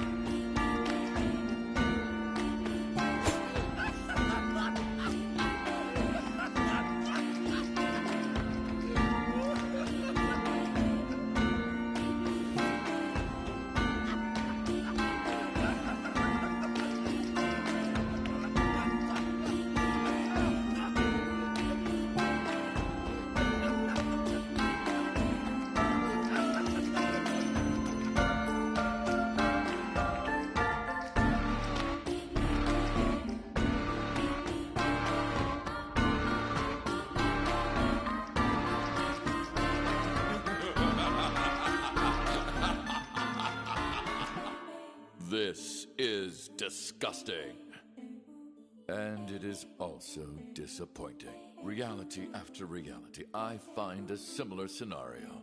Children playing a game they don't understand. No matter, as I have time and time again, I will remove your illicit presences. Starting with you, the paralleled one. Interesting.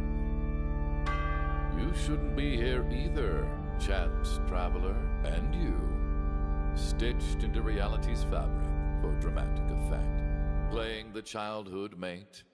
You don't belong. Perhaps the similarities between this scenario and the others are only surface level. Soul Traveler, I sentence you to soul death. You will reside in this reality no more!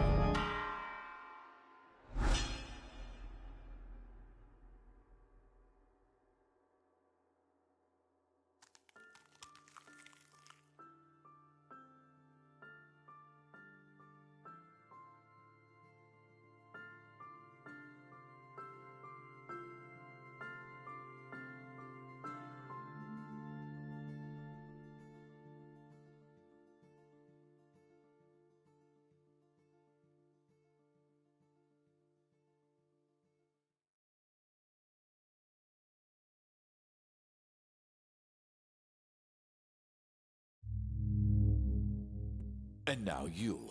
How will you justify your continued existence?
Look out for number one. Summon Soul!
plant a barrier!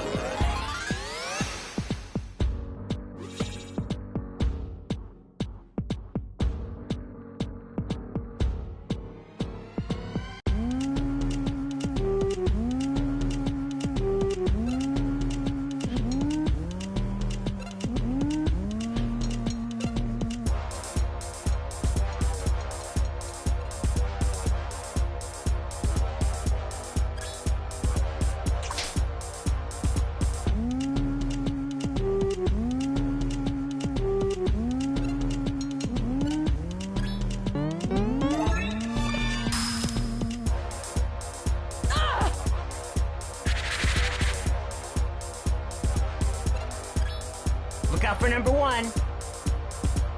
Summon soul!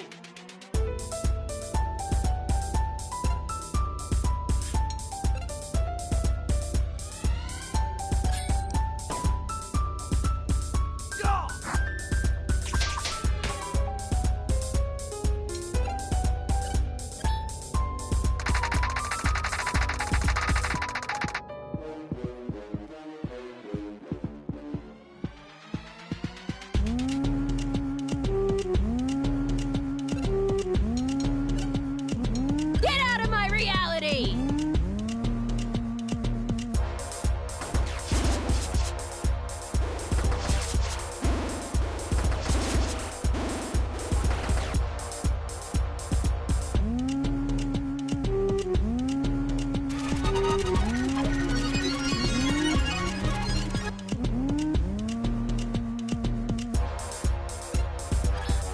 Bella!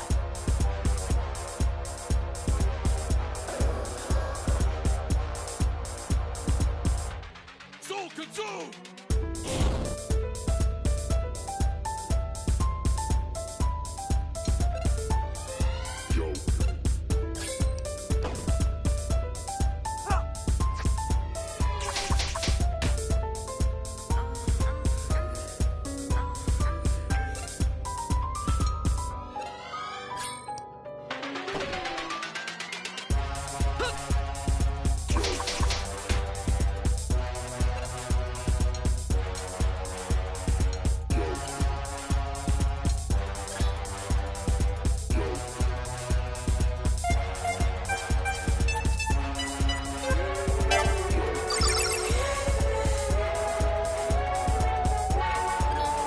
Michael!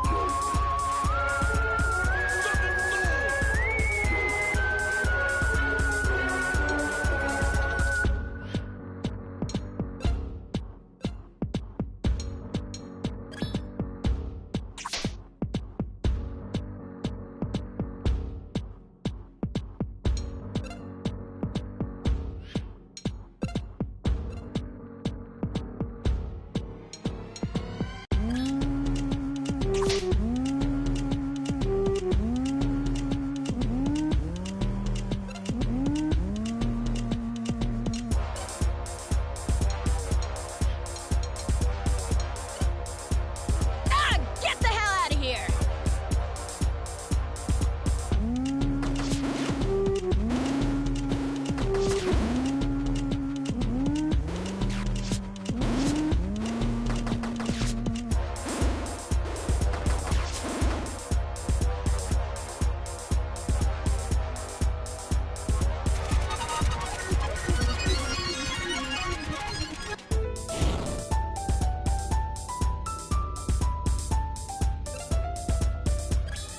Look out for number one.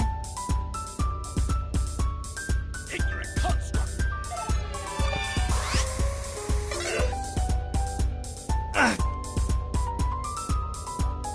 Be gone, reality breaker.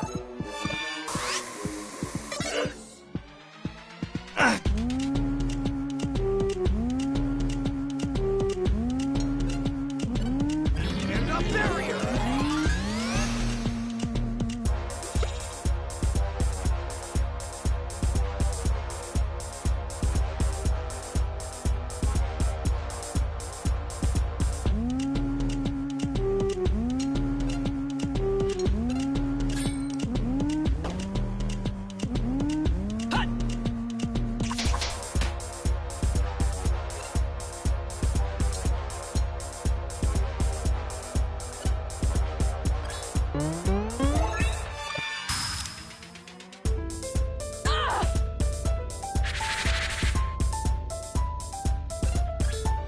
Look out for number 1.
Look out for number 1.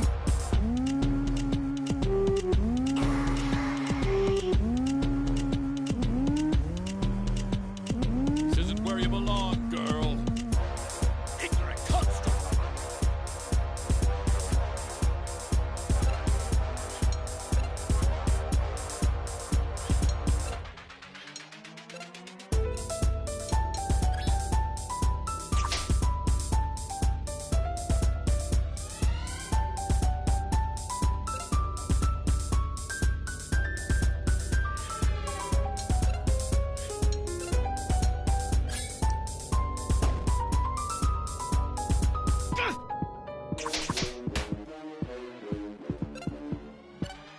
See ya!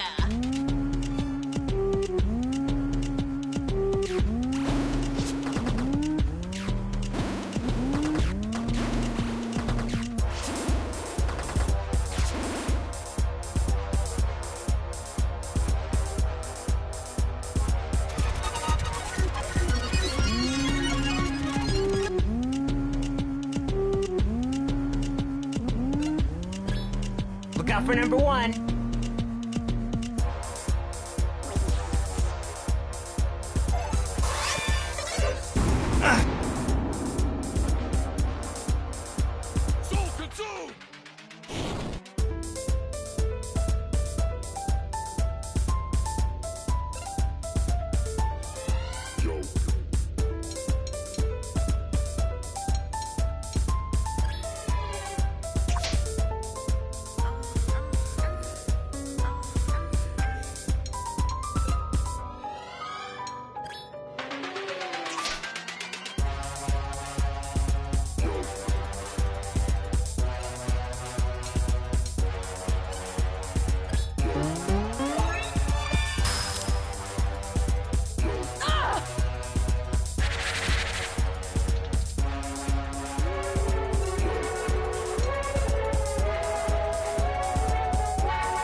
Women are not decorations.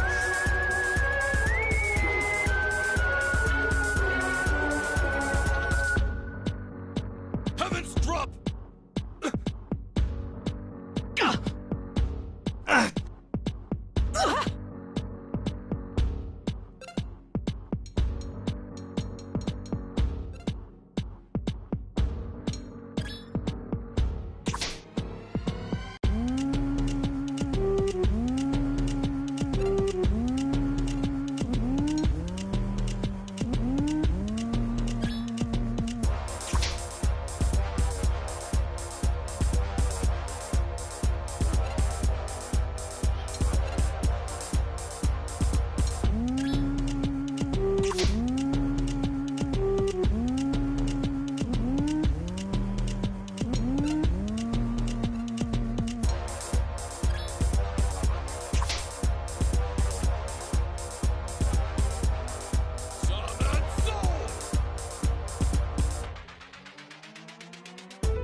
of my reality!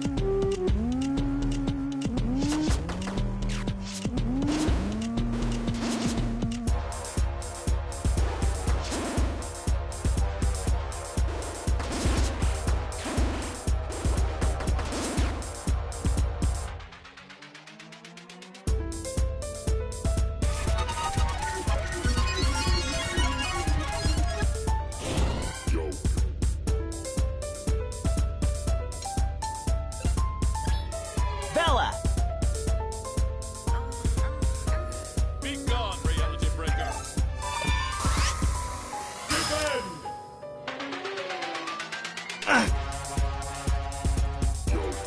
This isn't where you belong, girl!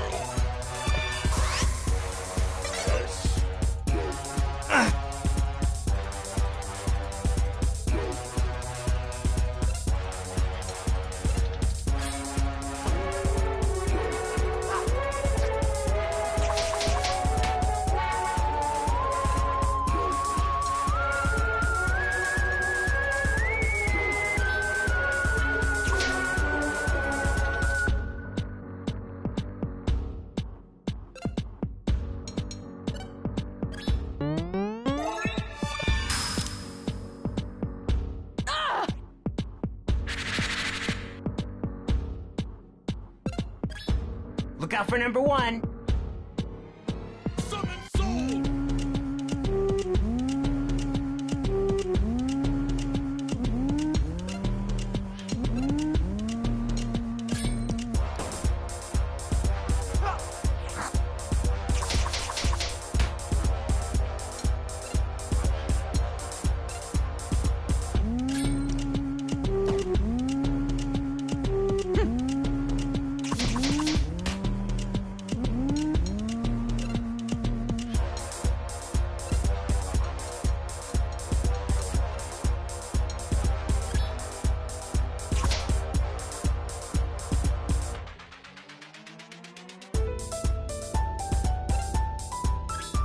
Bella!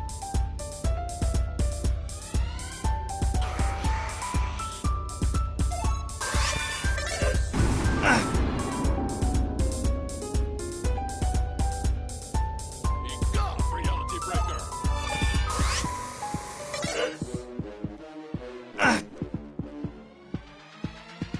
Be gone, reality breaker! Defend!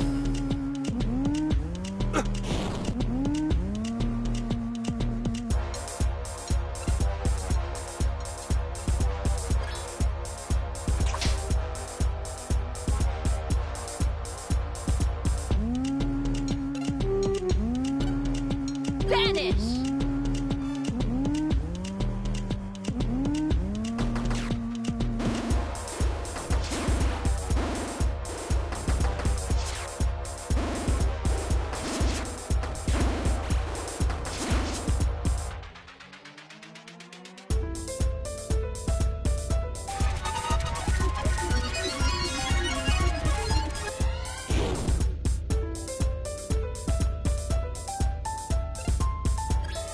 Bella! Summon soul!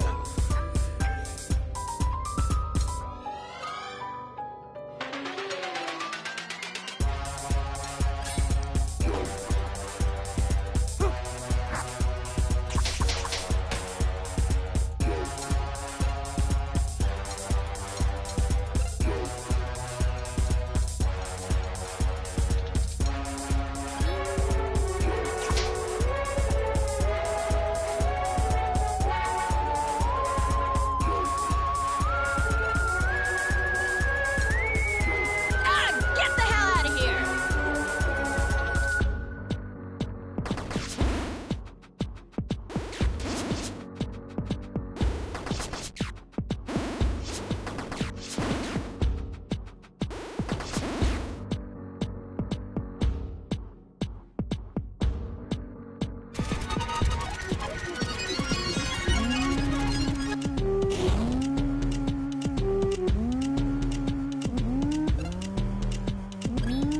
Michael!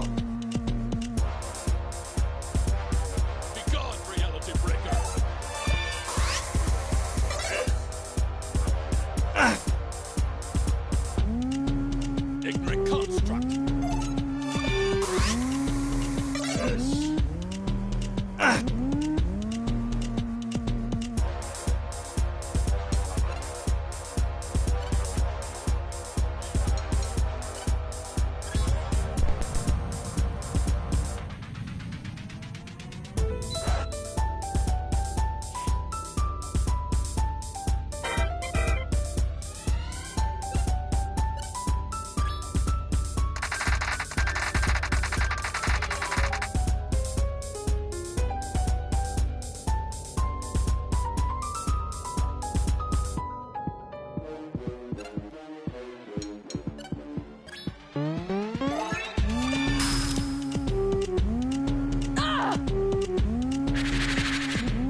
swap.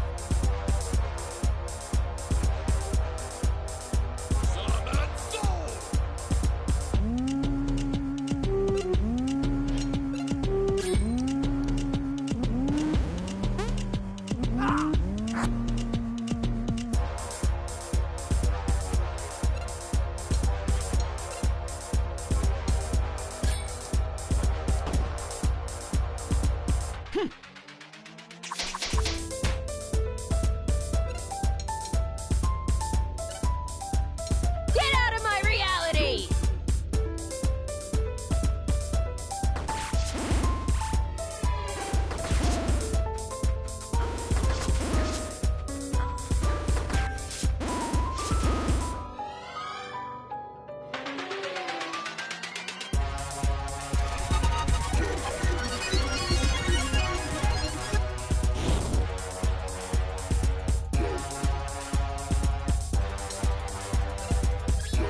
Look out for number one.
Look out for number one.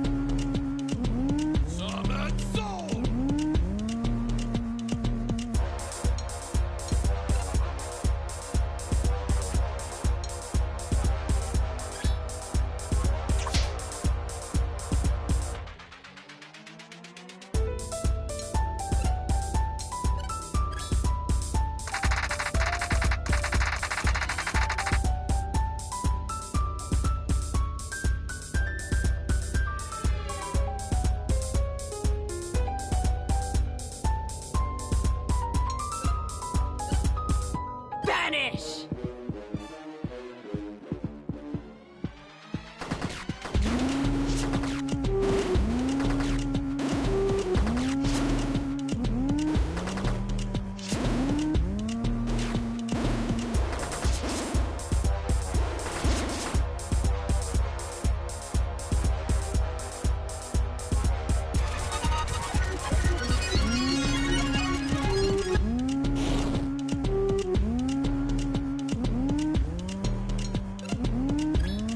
Look out for number one.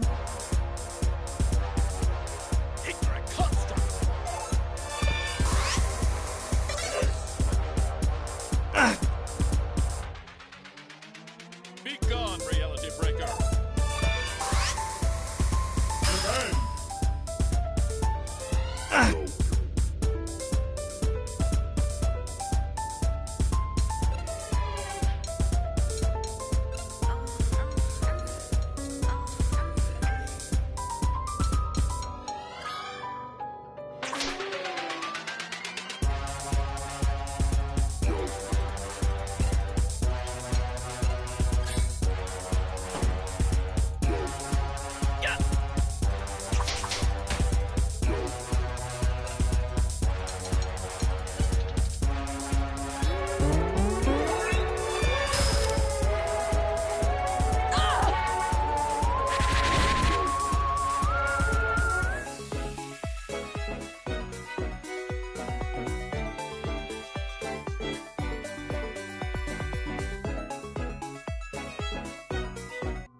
You possess strength I didn't anticipate.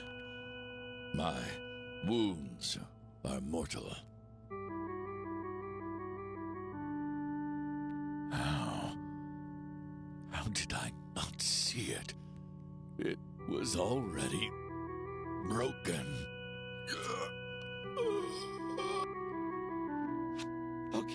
What the hell was that thing? Why did we have to kill it? And what is going on? I've been sitting here for 30 minutes while you and Rory talked in riddles and ignored my questions. This is insane. What is a soul survivor? Calm down, Alex. I'll explain it now. I haven't been intentionally leaving you in the dark, so don't act like I'm some anime character. Fine, just... this is too much. Deep breaths, Alex. Michael's taking this better than you are. By now you've seen enough visual proof that what I am going to tell you isn't a lie. I need you to understand that I don't have all the answers. I can only say what I know to be true from my experiences. I get it. Spit it out already, Vela. What you just saw was a soul survivor, or an entity. Both names are acceptable. These beings are a visual representation of a soul that has escaped from its body. You see, it is entirely possible for a human being to separate their soul from their body. In doing so, you leave behind your physical form, and more often, you can't retrieve it. The separation of mind, or soul if you will, from the body can only be achieved by accepting an existence of a non-physical nature. A human usually stumbles on this facet of reality after undergoing a transformation of a grave nature. In Rory's case, it was the loss of his sister that pushed him towards exchanging his physical nature for a metaphysical one. This is where things are about to get strange, so please bear with me. Our souls do not belong to ourselves, in the traditional sense of the word belong. Our souls are shared by otherworldly versions of you, me, and everyone else. There is an Alex out there, in another world, who has the same soul but different life experiences. A soul survivor is a soul that has left his physical form, as well as his reality, and entered into a world where a physical version of his or her soul already exists. Normally, when you abandon your physical form, you become an omnipotent entity who exists just in their own reality. You can't return to your body once you've left it behind. Soul survivors are souls whose realities have been destroyed, and they manage to leave their reality in hope of finding a physical form. So that being right there is Rory. A different Rory. One whose reality was destroyed, and he's attempted to find a physical reality to exist in. But how do you know all this? Because I have left my physical body, surfed, and explored the soul space, and come to understand the nature of the universe. But you have a physical form. How did you return to your body when you say it isn't possible? This is not my reality, Alex. There was another me here, and she left. I was able to take her physical space because her soul had already left this world. And what is the soul space? The soul space is... How do I explain this? Okay. Imagine a ring. In this ring is a series of worlds. When one world is destroyed, the soul space shrinks and the ring gets smaller.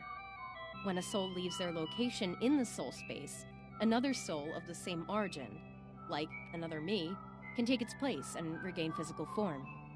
This is crazy. How did you figure all this out? That's personal. Look, what leads people to find the soul space is different for each person, and I'm not going to share that with you. This is all fine and shit, but it doesn't bring my sister back. Soul space, minds, realities, all that shit. Who even cares? Rory, it's okay. Take a deep breath with me. Cut it with the deep breaths. This isn't okay. Let's get out of this sewer. I can explain this better in the fresh air.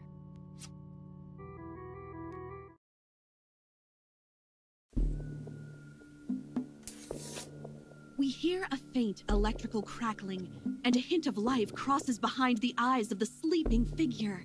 But as soon as it appears, it fades imperceptibly to a flicker. We confer on our thoughts on the machine and decide that there is activity inside of its circuits. We refrain from referring to it as alive, as logic and science dictate that this is only an emulation of life.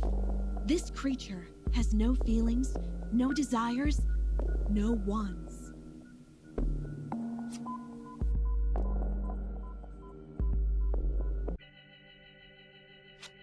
following week or so, my mood was strangely languid and serene. Bella's words buzzed in my ears, like a bee hovering around my head. It was waiting to sting, waiting to have its full impact.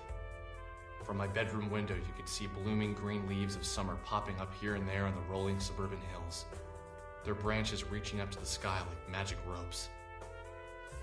I hadn't spoken with Michael, Vella, or Rory in almost 8 days. Michael was stuck in his house, pretending to study for finals. And taking her cue from the other women in my life, Vella vanished.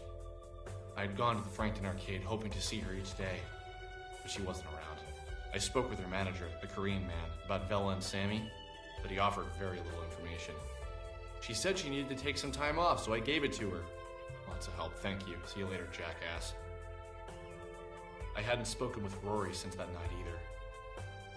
As soon as we got out, Vella went into depth on her soul survivors and metaphysics, and he ran off saying he needed to clear his head.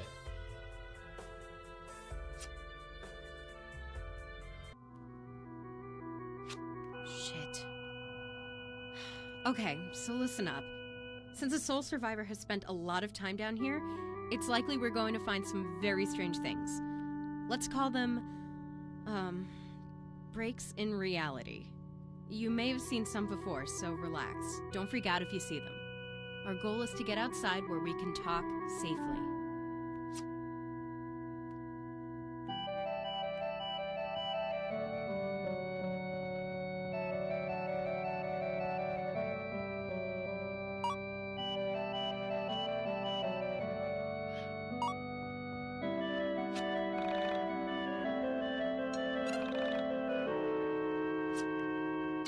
Base is screwed up and this has been done.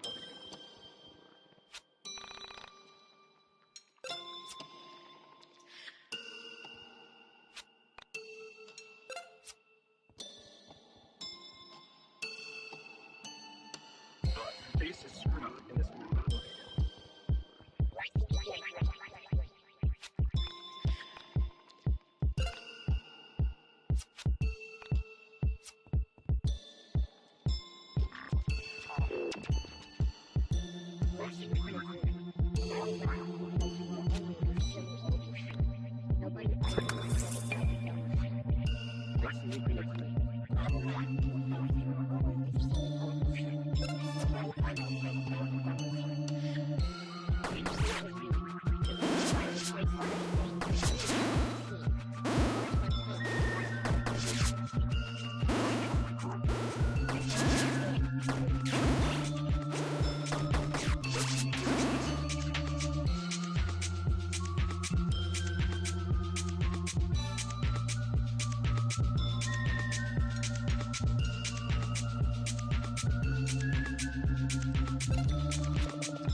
up there.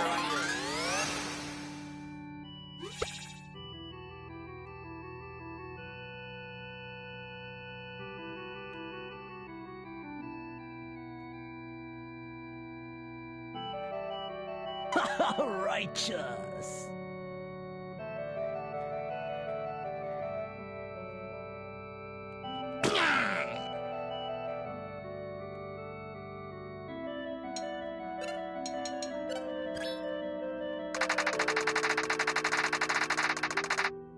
Right in the manhole.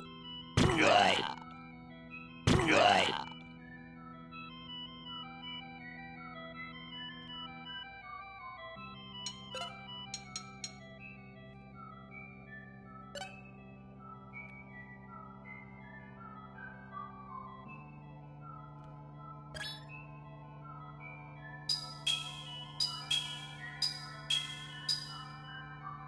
Hope you have ears. Right in the manhole.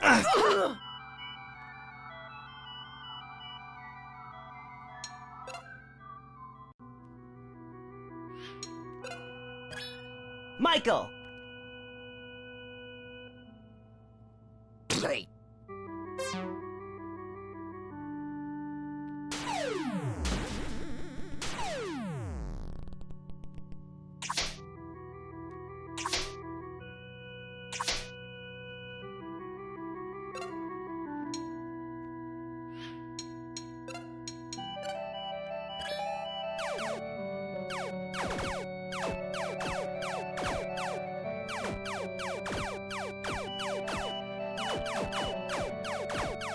LP, talk. Right in the manhole. Yeah. Yeah. Right.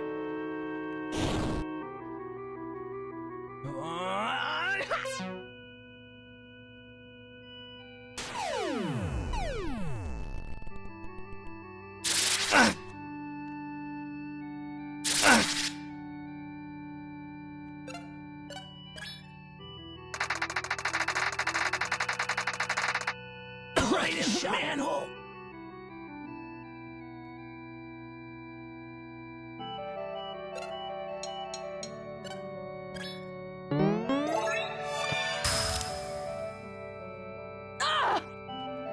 Right in the manhole. Michael.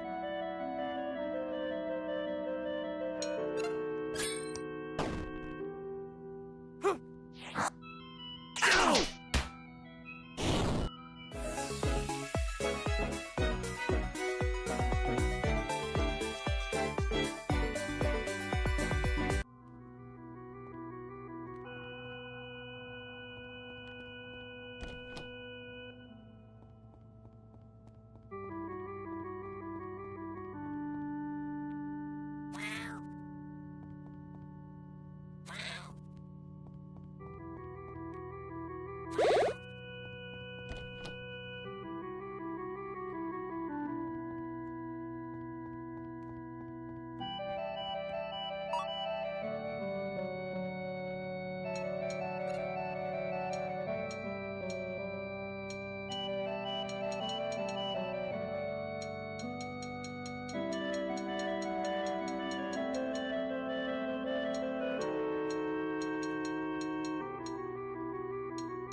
a barrier!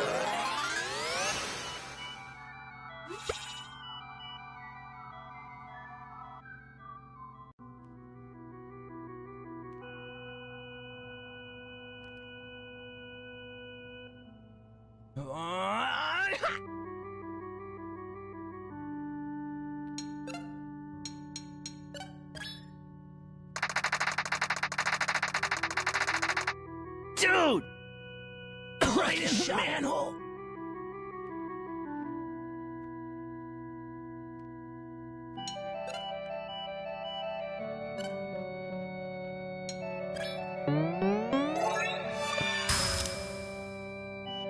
Ah! Right in the manhole! Look out for number one. Righteous.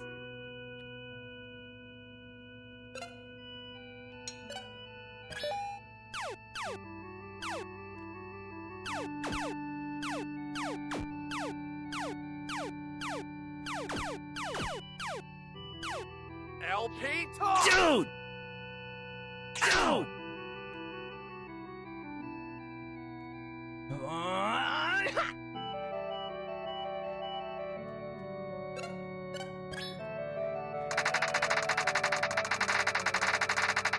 Dude! Dude!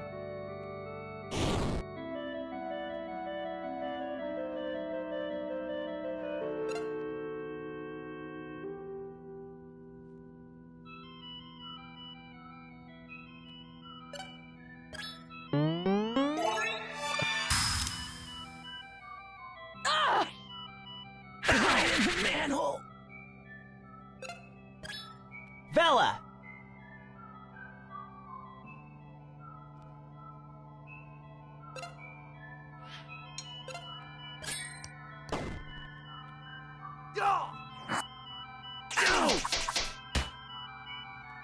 Go to shell!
Will I die?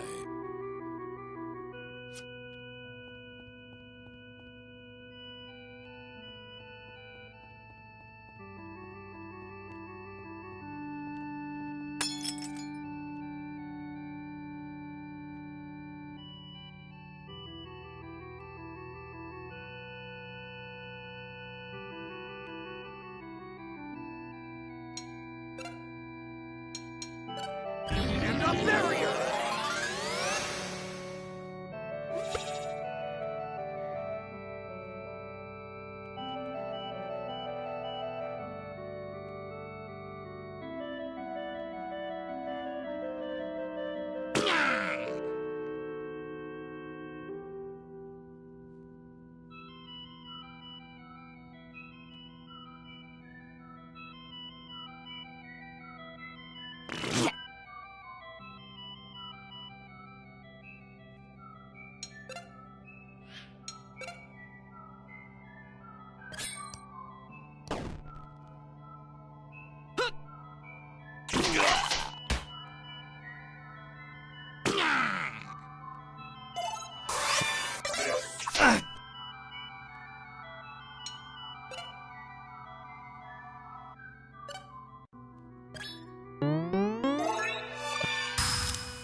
Look out for number 1.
I'm so close to getting out.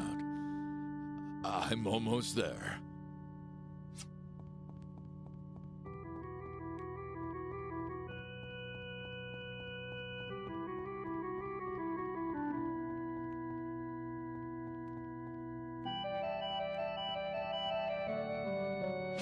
The exit should be here. Somewhere.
Did I not see it? It was already broken.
Okay, Vela, think. She really is gone, isn't she? What the hell am I going to do? You guys realize how messed up all this is? My 12-year-old sister killed herself. She died right here. Right where we're standing. Hey, dude, cool it with that! No one cares about your sister right now. We almost just died ourselves. Alex, what is wrong with you? How can you be so selfish? You're an asshole, Alex. I thought you came to help me. Yeah, back when you didn't lie to us. You realize you've been leading us on this whole time about your sister? You acted like this was connected to Sammy. Both of you, try and calm down. Alex, leave Rory alone. That's uncalled for. And Rory, breathe with me. In, out. Yeah, just like that.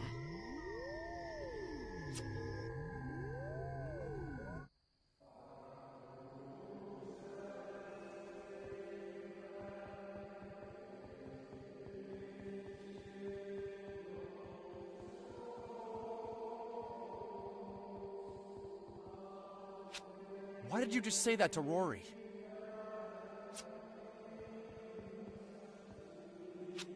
The Alex I know would have never acted this way.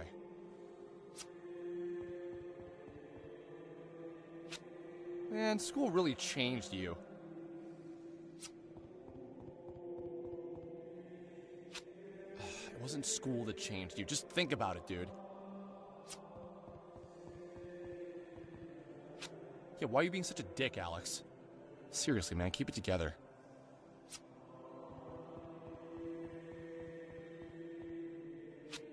I know you got scared because we almost died down there, but can't you see that Rory is hurt? His sister freaking killed herself! I don't get you, dude. You know full well that you're overreacting, but you just won't back down. Will it kill you to say you're sorry? Seriously? Just say you're sorry. You know, you're really gonna regret this once that hot head of yours has cooled it. Bella's not ever gonna go on a date with you, and Michael's gonna find better friends in college.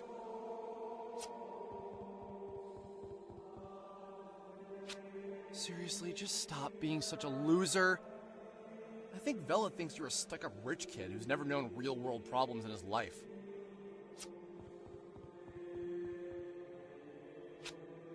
I think the same thing, actually. Okay, so now you're going back to reality. Are you ready to back down? I want to say I'm sorry. I don't know if I can. There's always time to say you're sorry, right?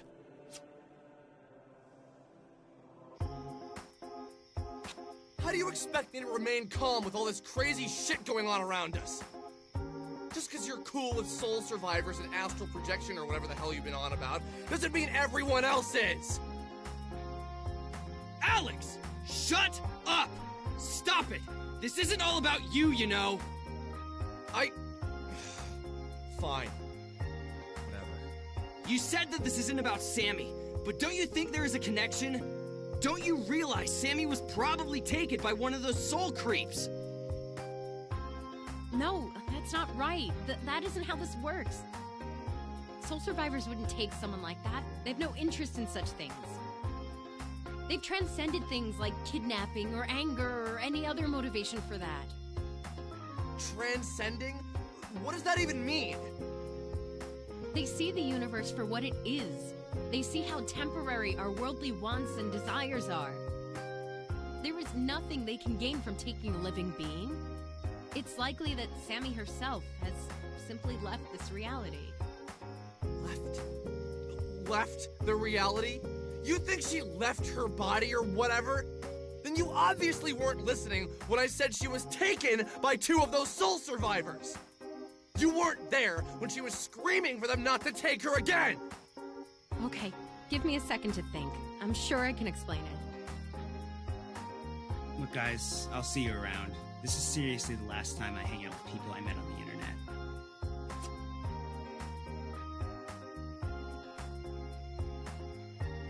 Wait! Come back! Rory! Great, Alex. Now look what you did. Hey, this isn't my fault! Don't blame that on me! He's the one who lied to us! Dude! He was obviously just hurting. Just needed someone to reach out to. Could you have said exactly what was going on? Even hiding behind a computer. You can't help but think what people think of you.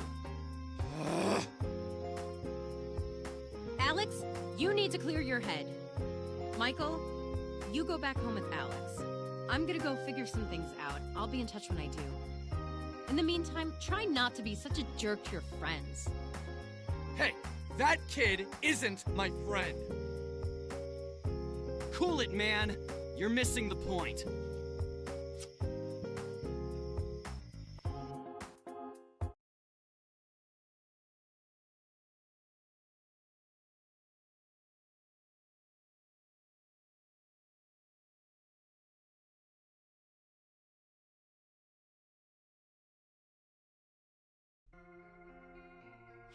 Okay.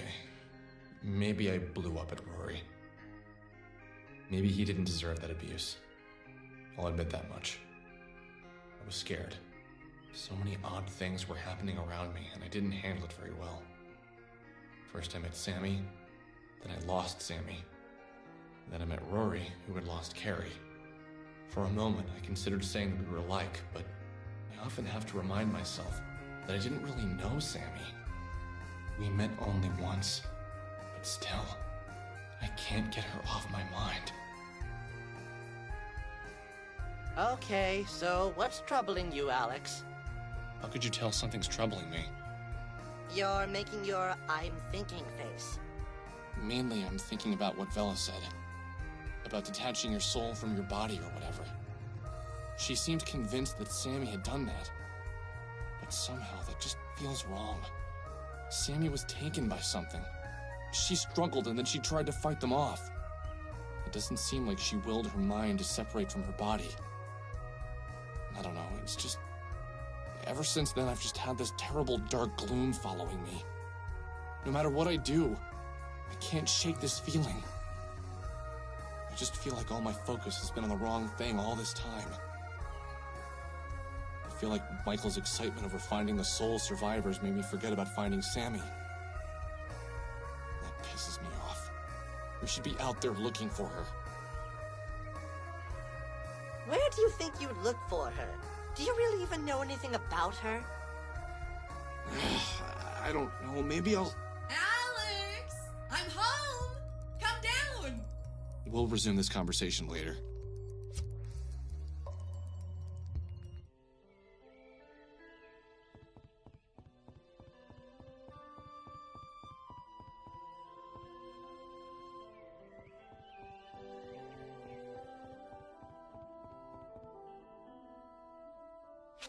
Hey, what's up?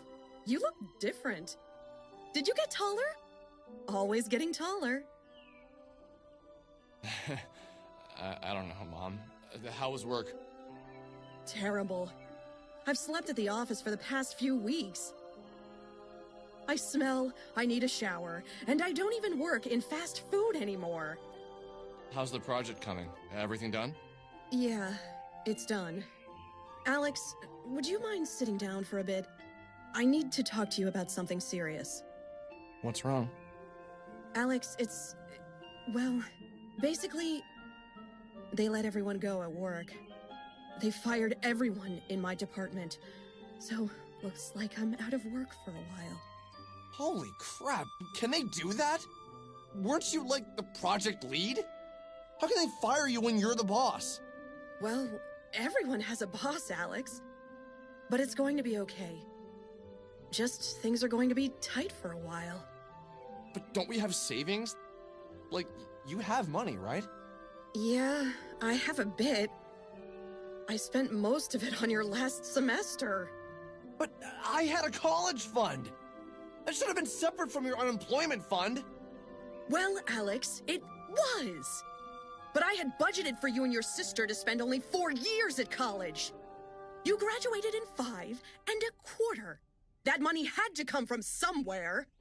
So what do we do? Well, Mr. Bachelor's degree, how about you get a job? I paid a lot of money for that fancy degree of yours. Doesn't have to be today. But by the end of the week, you should at least have some interviews lined up. Okay, you can go.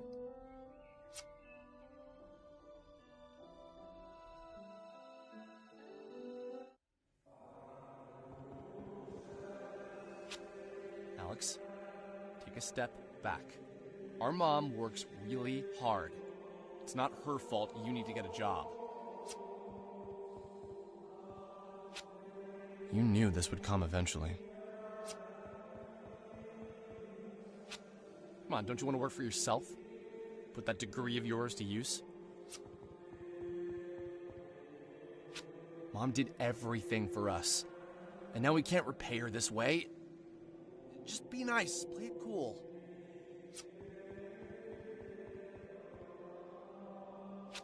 Go punch a wall or throw the panda or something. Don't let her actually see how you're acting.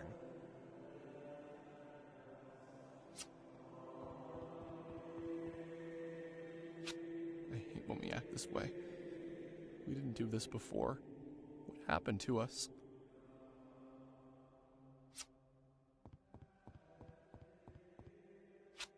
When did you start acting this way, man?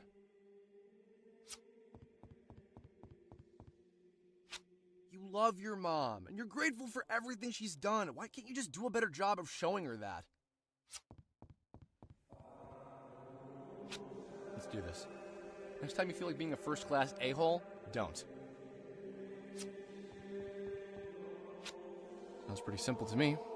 Just don't be mean. Yeah, it's easy to not be a jerk, but I just want to know why you've changed. Have you changed, though? Yeah. Yeah, you've totally changed. But can you change back?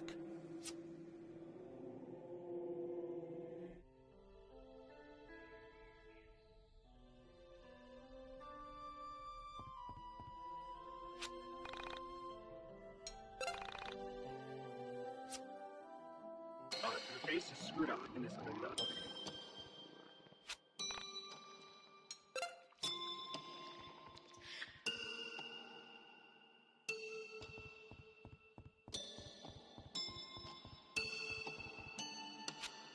The base is screwed up in this elevator.